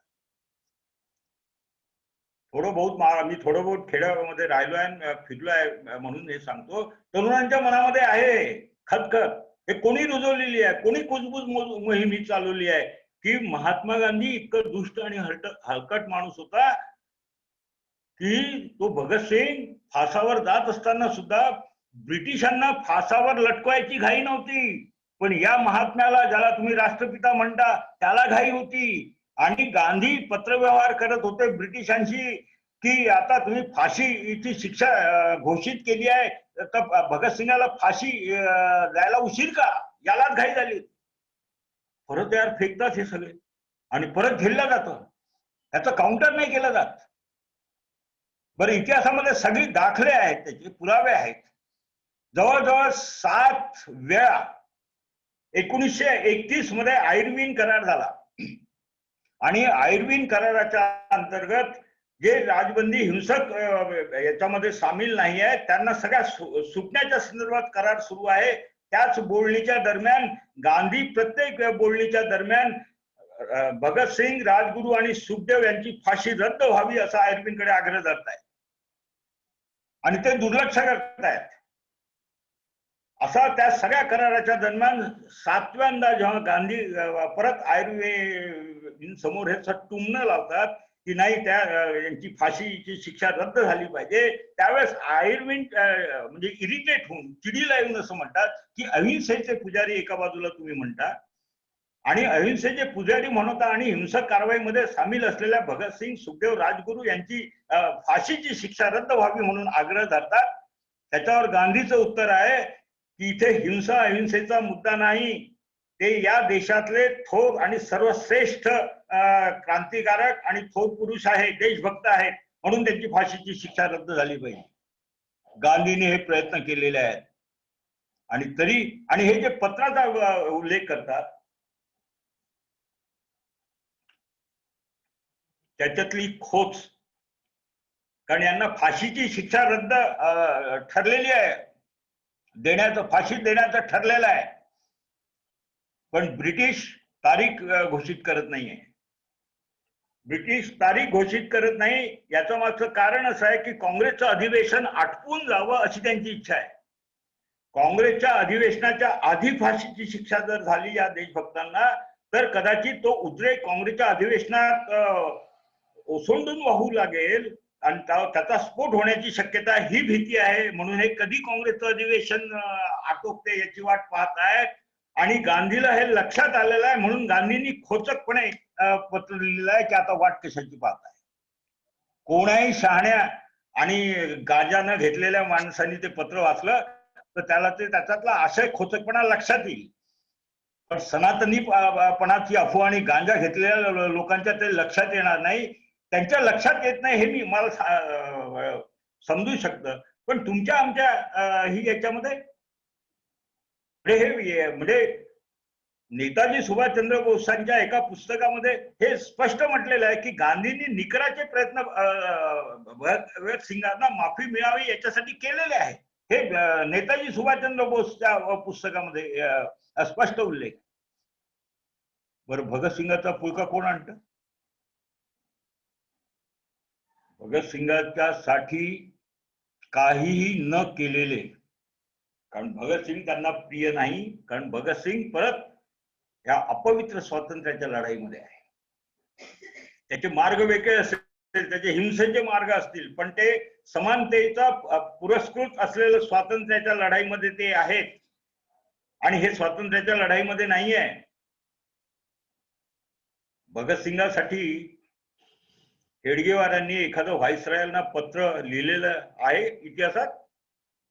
काही झालं नसेल, कारण तुमची ताकद नसेल असं तुम्ही म्हणत असाल तर एखादं पत्र लिहू शकत नव्हतं भगतसिंगाची आणि सुखदेव आणि राजगुरूंची फाशीची शिक्षा रद्द व्हावी म्हणून?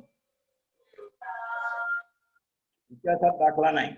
एखादी कृती इतिहासात दाखला नाही. एखादी ऍक्शन एखाद्या सटकेवर आले किंवा मागणी केली इतिहासात दाखला नाही. ती माणसं विचारतात गांधींनी भगतसिंगासाठी सुखदेव राजगुरूंसाठी काय केलं. उलटून विचारलं गेलं नाही यांना. आणि ज्यांनी ही सांस्कृतिक लढाई गांधींनी जी स्वातंत्र्याच्या लढाईमध्ये चालवली, जी सांस्कृतिक वर्णवर्चस्ववादी लढाई याच्या विरोधात लढाई चालवली, ती लढाई नंतर सत्तेत आलेल्या लोकांनी लढली नाही. मग असंच सांगितलं जातं नेताजी सुभाषचंद्र बोस थोर क्रांतिकारक आणि गांधी परत हलकट. कारण ही माणसं घेत असताना कोणताही सिनेमा बघा तुम्ही, म्हणजे भगतसिंगावर सिनेमा आला, नायक भगतसिंग असेल तर खलनायक गांधी. नेताजी सुभाषचंद्र बोसावर सिनेमा आला असेल, नायक सुभाषचंद्र बोस असेल तर खलनायक गांधी. डॉक्टर बाबासाहेब आंबेडकरांचा सिनेमा येत असेल तर नायक डॉक्टर बाबासाहेब आंबेडकर, खलनायक गांधी. एक रेडीमेड खलनायक गांधी उभा केला. नेताजी सुभाषचंद्र बोसच्याही संदर्भात असा खलनायक उभा केला की हा माणूस इतका हलकट आहे की नेताजी सुभाषचंद्र बोसांना अध्यक्षपदावरून या माणसाने हुसकून लावलेलं. त्यांनी परत फेकलं, आम्ही झेललं. पण आम्ही हे नाही विचारलं त्यांना की नेताजी सुभाषचंद्र बोस हरिपुरा अधिवेशनामध्ये काँग्रेसचे अध्यक्ष नेताजी सुभाषचंद्र बोस हे गांधीच्या सांगण्यावरून झालेले आहेत. हा इतिहास आहे. त्यांच्यातले मतभेद माहीत असून सुद्धा गांधींनी नेताजी सुभाषचंद्र बोसांचं नाव सुचवलेलं आहे. म्हणून हरिपुरा अधिवेशनामध्ये नेताजी सुभाषचंद्र बोस अध्यक्ष झालेले आहेत. आणि त्रिपुरी अधिवेशनामध्ये 1939 मध्ये त्या काँग्रेसच्या अधिवेशनात गांधी नाही आहेत. आणि त्या अधिवेशनामध्ये परत नेताजी सुभाषचंद्र बोसांचा हा आग्रह आहे की मला परत अध्यक्ष व्हायचं आहे. काँग्रेस कार्यकारिणी विरोधात आहे. काँग्रेस कार्यकारिणी विरोधात आहे म्हणून पंडित जवाहरलाल नेहरू सत्तेचे लालची होते, नेताजी सुभाषचंद्र बोसला हुसकून लावायचा असं नाही आहे. हे रेशीम बागेतल्या किड्यांची वटवट आहे. ही वास्तविकता ही आहे की काँग्रेसची भूमिका कोण्याही परिस्थितीमध्ये हिटलरची हातमिळवणी करायची नाही, ही काँग्रेसची भूमिका आहे. ही हरिपुरा अधिवेशनामध्ये ठरलेली आहे. आणि अध्यक्ष म्हणून ती ठरलेली भूमिकाची अंमलबजावणी करणं ही नेताजी सुभाषचंद्र बोसांची हे आहे, नैतिकता आहे.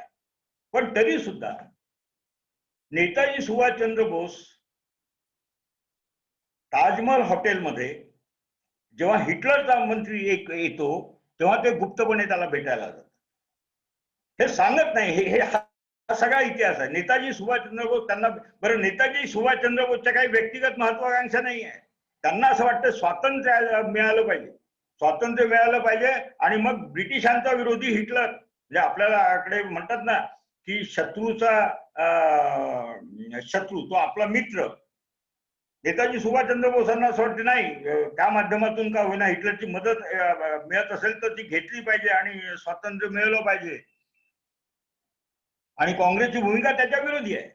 म्हणून काँग्रेसचे कार्यकारिणी अध्यक्ष पुढच्या टर्म्स मध्ये नेताजी सुभाषचंद्र बोस यांच्या अध्यक्ष होण्याला विरोध करतात आणि नेताजी सुभाषचंद्र बोसांना अध्यक्ष व्हायचं आहे, त्यांचा आग्रह आहे आणि म्हणून तिथे कार्यसमिती मार्फत निवडणूक होते.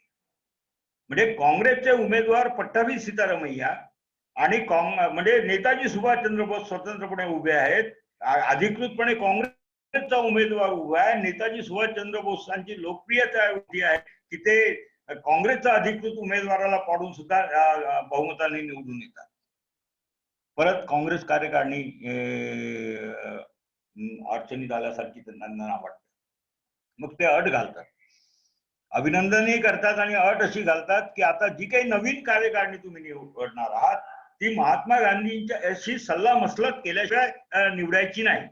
नेताजी सुभाषचंद्र बोस त्याला मान्यता देतात. ते गांधींशी संपर्क साधतात आणि सांगतात की मला कार्यकारिणी निवडायची आहे आणि तुमच्याशी विचार विनिमय करून ती निवडायची आहे. गांधी त्यांना असं म्हणतात, पहिले अभिनंदन तुमचं, दुसरं असं की पट्टाभी सीतारामय्यांचा पराभव हा मी माझा व्यक्तिगत पराभव मानतो आणि तरी देखील प्रचंड बहुमताने तुम्ही निवडून आलेले असल्यामुळे काँग्रेस अध्यक्षाचा हा अधिकार आणि प्रिव्हिलेज आहे की त्यांनीच कार्यकारिणी निवडायची आहे. इथे गांधी मध्यस्थी करायला टाळतात म्हटल्यानंतर काँग्रेस कार्यकारिणीची परत पंचायत झालेली आहे आणि मग अल्टिमेटम म्हणून पंडित जवाहरलाल नेहरू, सरदार वल्लभभाई पटेल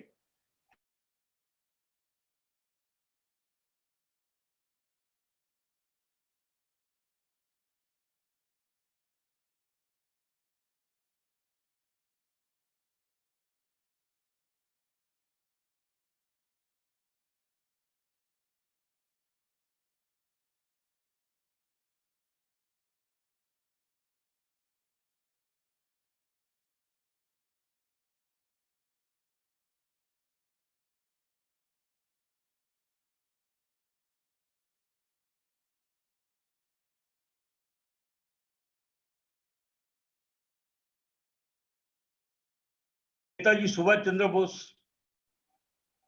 म्हणजे आजच्यासारखे राज्यपाल, म्हणजे राज्यपाल असून सेक्युलरिझमची टिंगलटवाळी करणारे,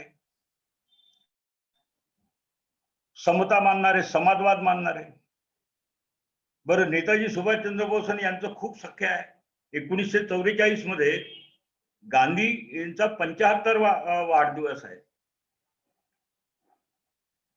आणि त्या वाढदिवसाच्या निमित्ताने आझाद हिंद सेनेसमोर बोलताना पहिल्यांदा राष्ट्रपिता जर कोणी म्हटलं असेल तर ते नेताजी सुभाषचंद्र बोसांनी गांधींना राष्ट्रपिता म्हणून संबोधलेलं आहे. आणि हे सांगतात नेताजी आणि महात्मा गांधीची कशी दुश्मनी होती. अरे एवढी दुश्मनी होती, वैचारिक मतभेद होते आणि वैचारिक मतभेद एका कुटुंबातही असतात. म्हणजे बायकोचे माझे वैचारिक मतभेद आहे म्हणून मी तिला लगेच गोळीनी ठार नाही मारत. संसार चालवायचा असतो, देश चालवायचा असतो, वैचारिक मतभेद आहेत. आणि एवढं दुश्मनी होती गांधीची आणि नेताजी सुभाषचंद्र बोसची. तर आझाद हिंद सेनेच्या ब्रिगेडची नावं काय असावी? गांधी ब्रिगेड, मौलाना ब्रिगेड, नेहरू ब्रिगेड, ही आझाद हिंद सेनेच्या ब्रिगेडची नाव, सैन्याची ब्रिगेडची नाव आहे. म्हणजे हेडगेवार ब्रिगेड, गोळवळकर ब्रिगेड अशी नावं नाही आहेत.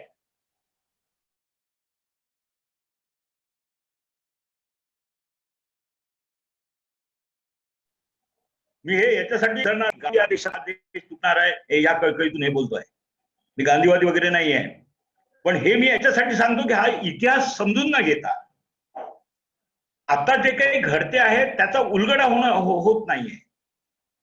आणि इतकं यांचं प्रेम आहे नेताजी सुभाषचंद्र बोस यांच्या देशभक्तीविषयी. नेताजी सुभाषचंद्र बोस जेव्हा काँग्रेसचे पहिल्यांदा अध्यक्ष होतात, हे इतिहास वाचा जरा. आणि मी प्राध्यापकांना हात जोडून विनंती करेल, तुमचं वाचन सुटलं तर फार धोक्यात येईल, ही सगळी पुढची पिढी धोक्यात येईल. त्यांचा राष्ट्रीय स्वयंसेवक म्हणजे अध्यक्ष झाल्यानंतर त्यांचा राष्ट्रीय स्वयंसेवक संघाचा एक हुद्दार नावाचा मित्र आहे, ते एका हुद्दारांजवळ एक इच्छा व्यक्त करतात की मला सरसंघचालक हेडगेवारांची माझी भेट घालून द्या. हुद्दार एकदम हरिकतात आणि ते म्हणतात, आणि मग ते शोध घेतात की हेडगेवार कुठे मुक्कामी आहेत, कुठे आहेत. त्यांना कळतं की नाशिकला त्यांचा मुक्काम आहे, आणि नाशिकला मुक्काम आहे कळल्यानंतर ते नाशिकमध्ये जातात. नाशिकमध्ये बाळासाहेब रघाटे म्हणून त्यांचे हे आहेत, स्वयंसेवक आहेत, त्यांच्या घरी त्यांचा निवास व्यवस्था असतो.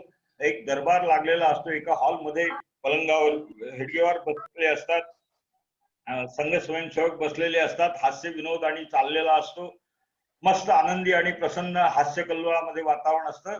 अशा वेळेला हुद्दार तिथे येतात. हुद्दार असं म्हणतात की मला तुमच्याशी खाजगीत बोलायचं आहे. हेडगेवार म्हणतात बोला, आपले सगळे लोक आहेत. ते म्हणतात नाही, मला तुमच्याशीच फक्त व्यक्तिशः खाजगीत बोलायचं. आणि व्यक्तिशः खाजगीत बोलायचं म्हटल्यानंतर मग सगळ्या स्वयंसेवकांना बाहेर केलं जातं, आणि मग हुद्दार त्यांना सांगतात की नेताजी सुभाषचंद्र बोसाचा या देशाच्या राष्ट्रीय काँग्रेसच्या अध्यक्षाचा तुम्हाला निरोप आहे, आणि त्यांना तुमची भेट घ्यायची आहे, आणि त्यांनी तुमच्या भेटीची इच्छा प्रदर्शित केलेली आहे. हे उत्साहाने सांगतायत. नेताजी म्हणजे परमपूज्य हेडगेवार त्यांच्या तोंडावरची माशी हलत नाही आहे, चेहऱ्यावर काही ऐकल्या न ऐकल्यासारखं करतायत, ते वारंवार सांगतायत. आणि मग इरिटेट होऊन शेवटी, आणि ते हेही सांगतात की अशा माणसाची तुम्ही भेट घेतली पाहिजे, त्यांनी इच्छा व्यक्त केली आहे, तुम्ही भेट घेतली पाहिजे, हे आग्रहाने सांगतायत. आणि ते मग कॉटवर ज्या बसलेले आहेत पलंगावर तिथे आडवे होतात, आणि ते असं म्हणतात की माझी आता तब्येत इतकी खराब झालेली आहे की मी एक शब्द बोलू शकत नाही, हे जेवढं खरं आहे तेवढंच मी आता एक शब्द ऐकूही शकत नाही, असं म्हणून ते पलंगावर आडवे होतात. आणि हुद्दार समजून जातात काय म्हणायचं आहे, काय यांचं हे आहे, इच्छा आहे, आणि तिथून निघून जातात. 2 वेळा प्रयत्न केलेले आहेत नेताजी सुभाषचंद्र बोसांनी यांच्याशी भेटीचे, हे त्यांच्याच याच्यामध्ये दाखले आहेत. का भेटत नाही नेताजी सुभाषचंद्र बोसांना? नेताजी सुभाषचंद्र बोस ब्रिटिशांच्या ब्लॅकलिस्टवर आहे. नेताजी सुभाषचंद्र बोसांना भेटणे म्हणजे आपण स्वतः ब्रिटिशांच्या ब्लॅकलिस्टवर जाणे आहे, आणि त्यांची पॉलिसी ठरली आहे की ब्रिटिशांच्या गुड लिस्टवर ते, गुड फेथवर ते आहेत. हे देशभक्त, आणि हे सांगतात, ते फेकतात, आणि आम्ही झेलतो. दुर्दैव आमचं. हे मी याच्यासाठी सांगतोय, हे समजून घ्यायला पाहिजे. याची मांडणी करण्याचा अनेकांनी टाळाटाळ केलेली आहे. याच्यामध्ये जे जातीय ताणतणाव आहेत याची उकल करण्याचा प्रयत्न केला तर एखाद्या वेळेस जातीवादाचा आपल्यावर ठपका येऊ शकतो, म्हणून केलेली नाहीये. म्हणजे हत्या करणाऱ्यांनी हत्येची कारणं वारंवार सांगत राहावी, आणि गांधी प्रेमी आणि गांधी स्नेही आणि गांधीवाद्यांनी मात्र तो विषय टाळून ठेवावा. काही लोकांनी तर अशी सोय करून घेतलेली आहे की एका खिच्यामध्ये गांधी ठेवायचा आणि दुसऱ्या खिच्यामध्ये नथुराम ठेवायचा. या सगळ्या याच्यामधून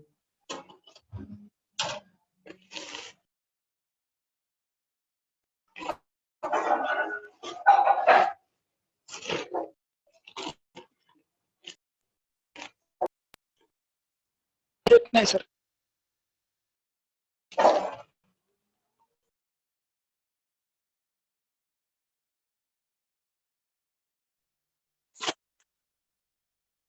वानखेडे सर, आवाज येत नाही आपला.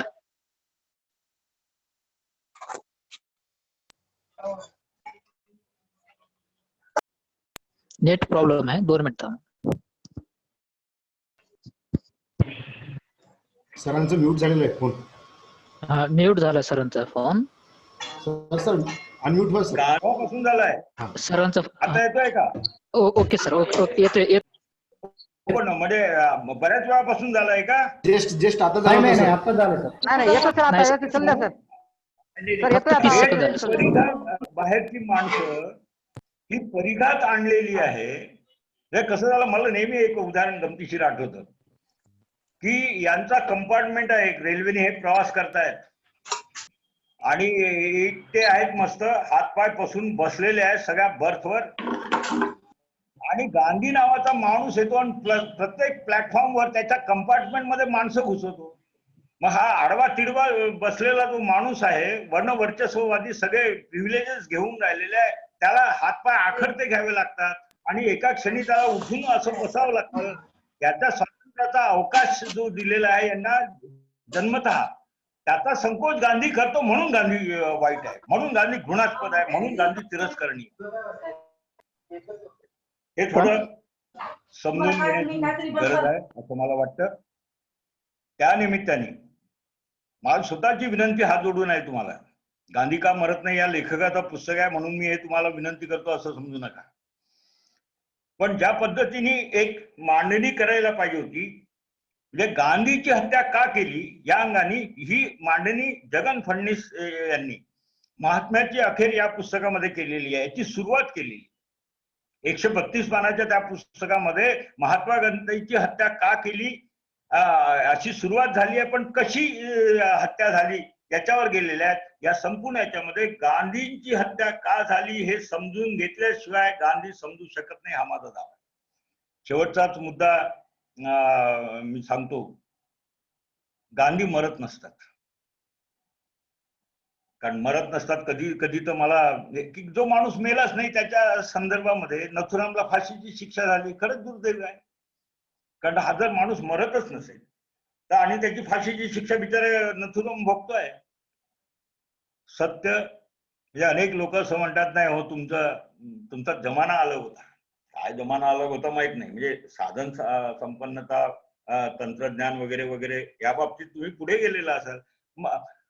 तुम्ही आता जुन्या जमान्याचे झालेले आहेत. बरं काय झालं बाबा, जे जमाना बदललेला आहे, पण असं कधी झालंय का हो की हा बदललेल्या जगामध्ये असा एक माणूस आणून दाखव की ज्याला प्रेम नको आहे, द्वेष हवा आहे,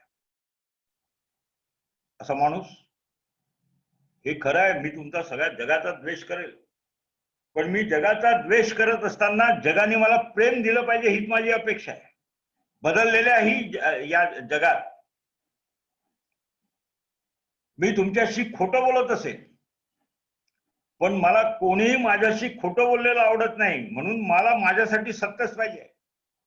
मी खोटं बोलेल पण मला सत्य बोलणाराच माणूस आवडेल. माझ्याशी खोटं बोललेला माणूस आवडत नाही. मी जगाचा विश्वासघात करेल पण माझा विश्वासघात कोणी केलेला मला आवडत नाही. मला मात्र विश्वासच पाहिजे आहे. मी तुमच्याशी अप्रामाणिक राहील पण मला माझ्याशी अप्रामाणिक राहणारा माणूस आवडत नाही. मला माझ्याशी प्रामाणिक राहणाराच माणूस पाहिजे असतो. मी AK-47 माझ्या हातात आहे म्हणून कोणालाही मारा सुटेल, हिंसा करेल, पण कोणाच्याही बंदुकीच्या गोळीने मरावं असं मला वाटत नाही. म्हणजे मला माझ्यासाठी अहिंसा पाहिजे आहे.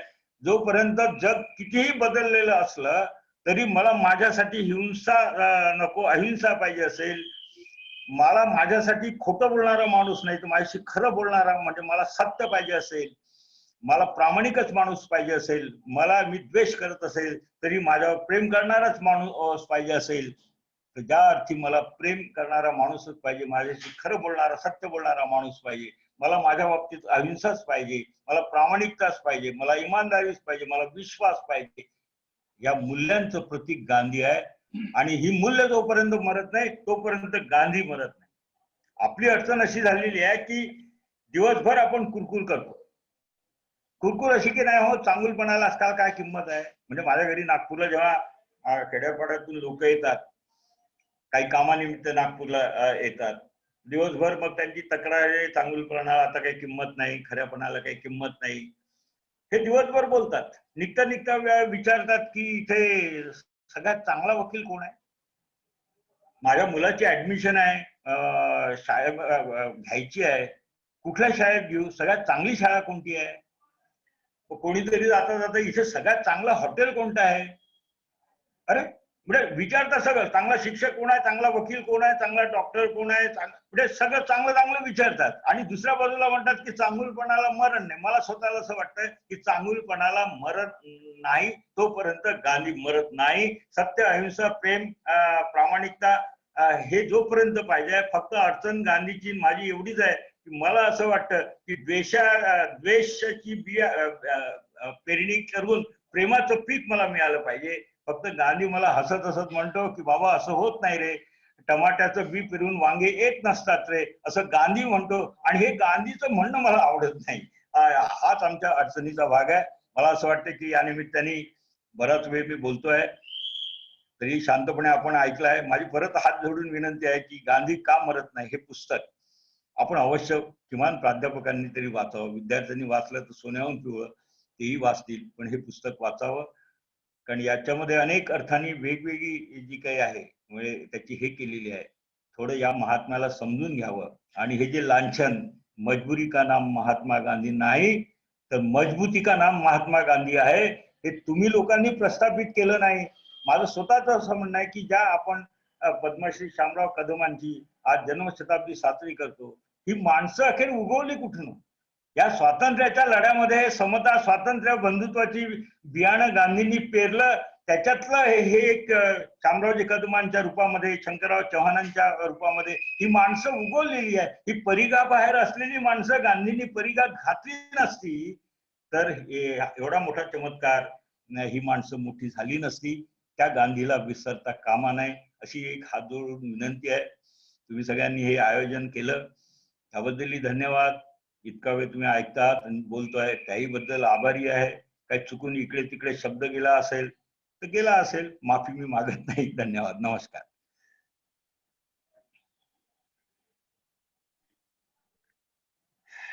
एक तर झालं ना. धन्यवाद सर.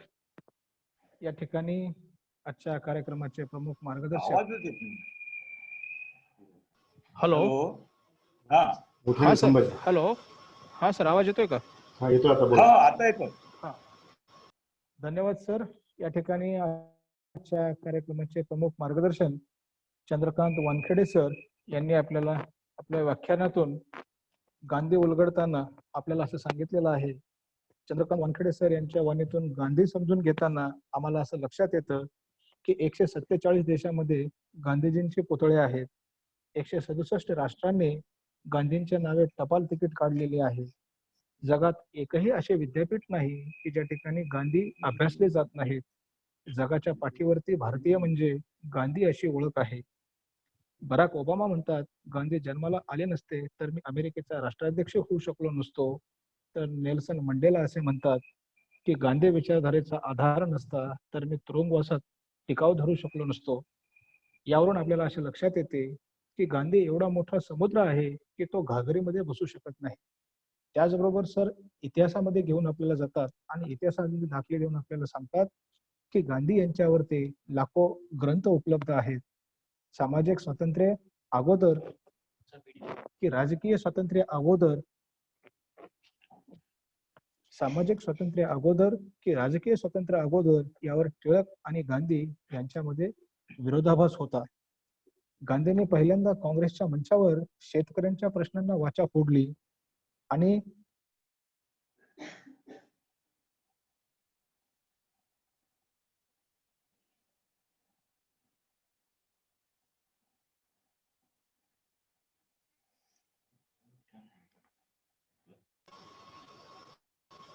स्वातंत्र्याची व्याख्या होती.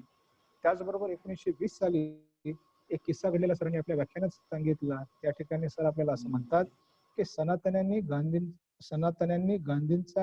गांधींचा टिळकांना खांदा देणे हे विटाळ मानले होते आणि गांधी जातीच्या व धर्माच्या पलीकडे जाऊन विचार करणारे विचारवंत होते असंही आपल्याला सर सांगतात. 1934 साली पहिल्यांदा पुण्यात गांधींच्या हत्येचा कट रचला गेला होता असंही सरांनी आपल्याला या ठिकाणी सांगितलेलं आहे. तोपर्यंत त्याचबरोबर भगतसिंगांच्या फाशीची गांधींना घाई झाली होती असा आरोप गांधींजी यांच्यावरती केला जातो. परंतु गांधींनी उपरोधिकपणे व्हाईसरॉय यांना लिहिलेल्या पत्राचा सनातन्यांनी कसा गैरअर्थ लावला हेही या ठिकाणी सरांनी आपल्या व्याख्यानातून स्पष्ट केलेले आहे. आणि महात्मा गांधी असाही आरोप केला जातो की नेताजी सुभाषचंद्र बोस यांनी काँग्रेसच्या महात्मा गांधी यांनीच हटवलेले होते. परंतु या ठिकाणी सरांनी आपल्या भाषणामध्ये उल्लेख करून सांगितलेला आहे की स्वतः नेहरू यांनी ज्या काँग्रेसमध्ये नेहरू, सरदार पटेल आणि राजेंद्र प्रसाद ज्या काँग्रेसमध्ये नाहीत त्या काँग्रेसचा मी अध्यक्ष स्वीकारणार नाही म्हणून नेताजी सुभाषचंद्र बोस यांनी सांगितलं सांगितले यांच्या नावावर ते फोडले जाते. सरांनी आपल्या भाषणामध्ये शेवटच्या टप्प्यामध्ये हेही स्पष्ट केलेलं आहे की समाजसेवकाला जात असते असे मी मानत नाही. या विचारांचे महात्मा गांधी होते. महात्मा गांधींच्या आपल्याला असं म्हटलं जातं की मजबुरी का नाम महात्मा गांधी है, महात्मा गांधी नसून मजबूती का नाम महात्मा गांधी आहे. आणि मजबुरी जर कोणाची असेल तर ती त्या काँग्रेस पक्षाची असेल, नेल्सन मंडेलाची असू शकते, बराक ओबामांची असू शकते, किंवा ज्या देशांनी महात्मा गांधीच्या नावे पुतळे उभारले किंवा त्यांच्या नावाची तिकिटे काढली त्यांची मजबुरी असू शकते. परंतु महात्मा गांधी हे कधीच मजबुरी असू शकत नाही. महात्मा गांधी हे सामर्थ्याचं नाव आहे. महात्मा गांधी हे दाहकतेचं नाव आहे. परंतु दुर्दैवाने एका गालावर आपण मारले दुसरा गाल पुढे करणे एवढ्यापुरतेच गांधीचे तत्वज्ञान हे सीमित केले गेले. गांधी आम्हाला सत्य, प्रेम व अहिंसा शिकवतात. प्रेम नको असा माणूस जगामध्ये होणे नाही. आणि म्हणून प्रेम पेरले तर प्रेमच उगवते. परंतु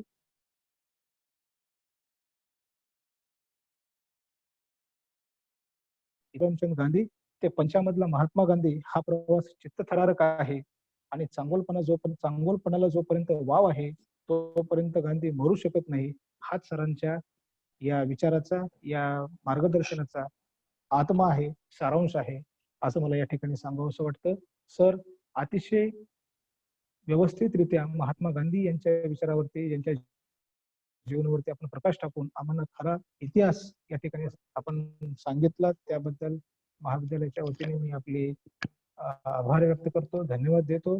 यानंतर जे श्रोते या ठिकाणी सरांना ऐकलेले आहेत यांच्याकडून कोणाला काही प्रश्न विचारायचे असतील तर या ठिकाणी आपण प्रश्न विचारू शकता. ज्यांना प्रश्न विचारायचे आहेत त्यांनी हात वर करा. अगदी मोजके 5 प्रश्न घेतले जातील. त्यानंतर कार्यक्रमाचा शेवटचा टप्पा असेल.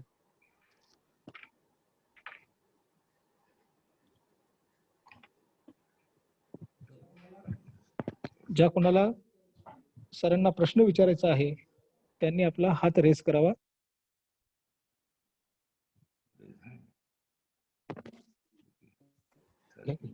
झालं का?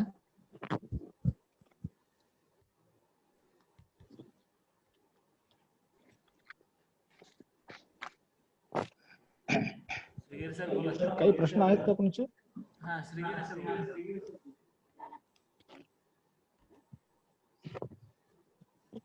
हा बोला सर. सर बोला. आवाज येत नाही. श्रीगिरे सर आवाज येत नाही.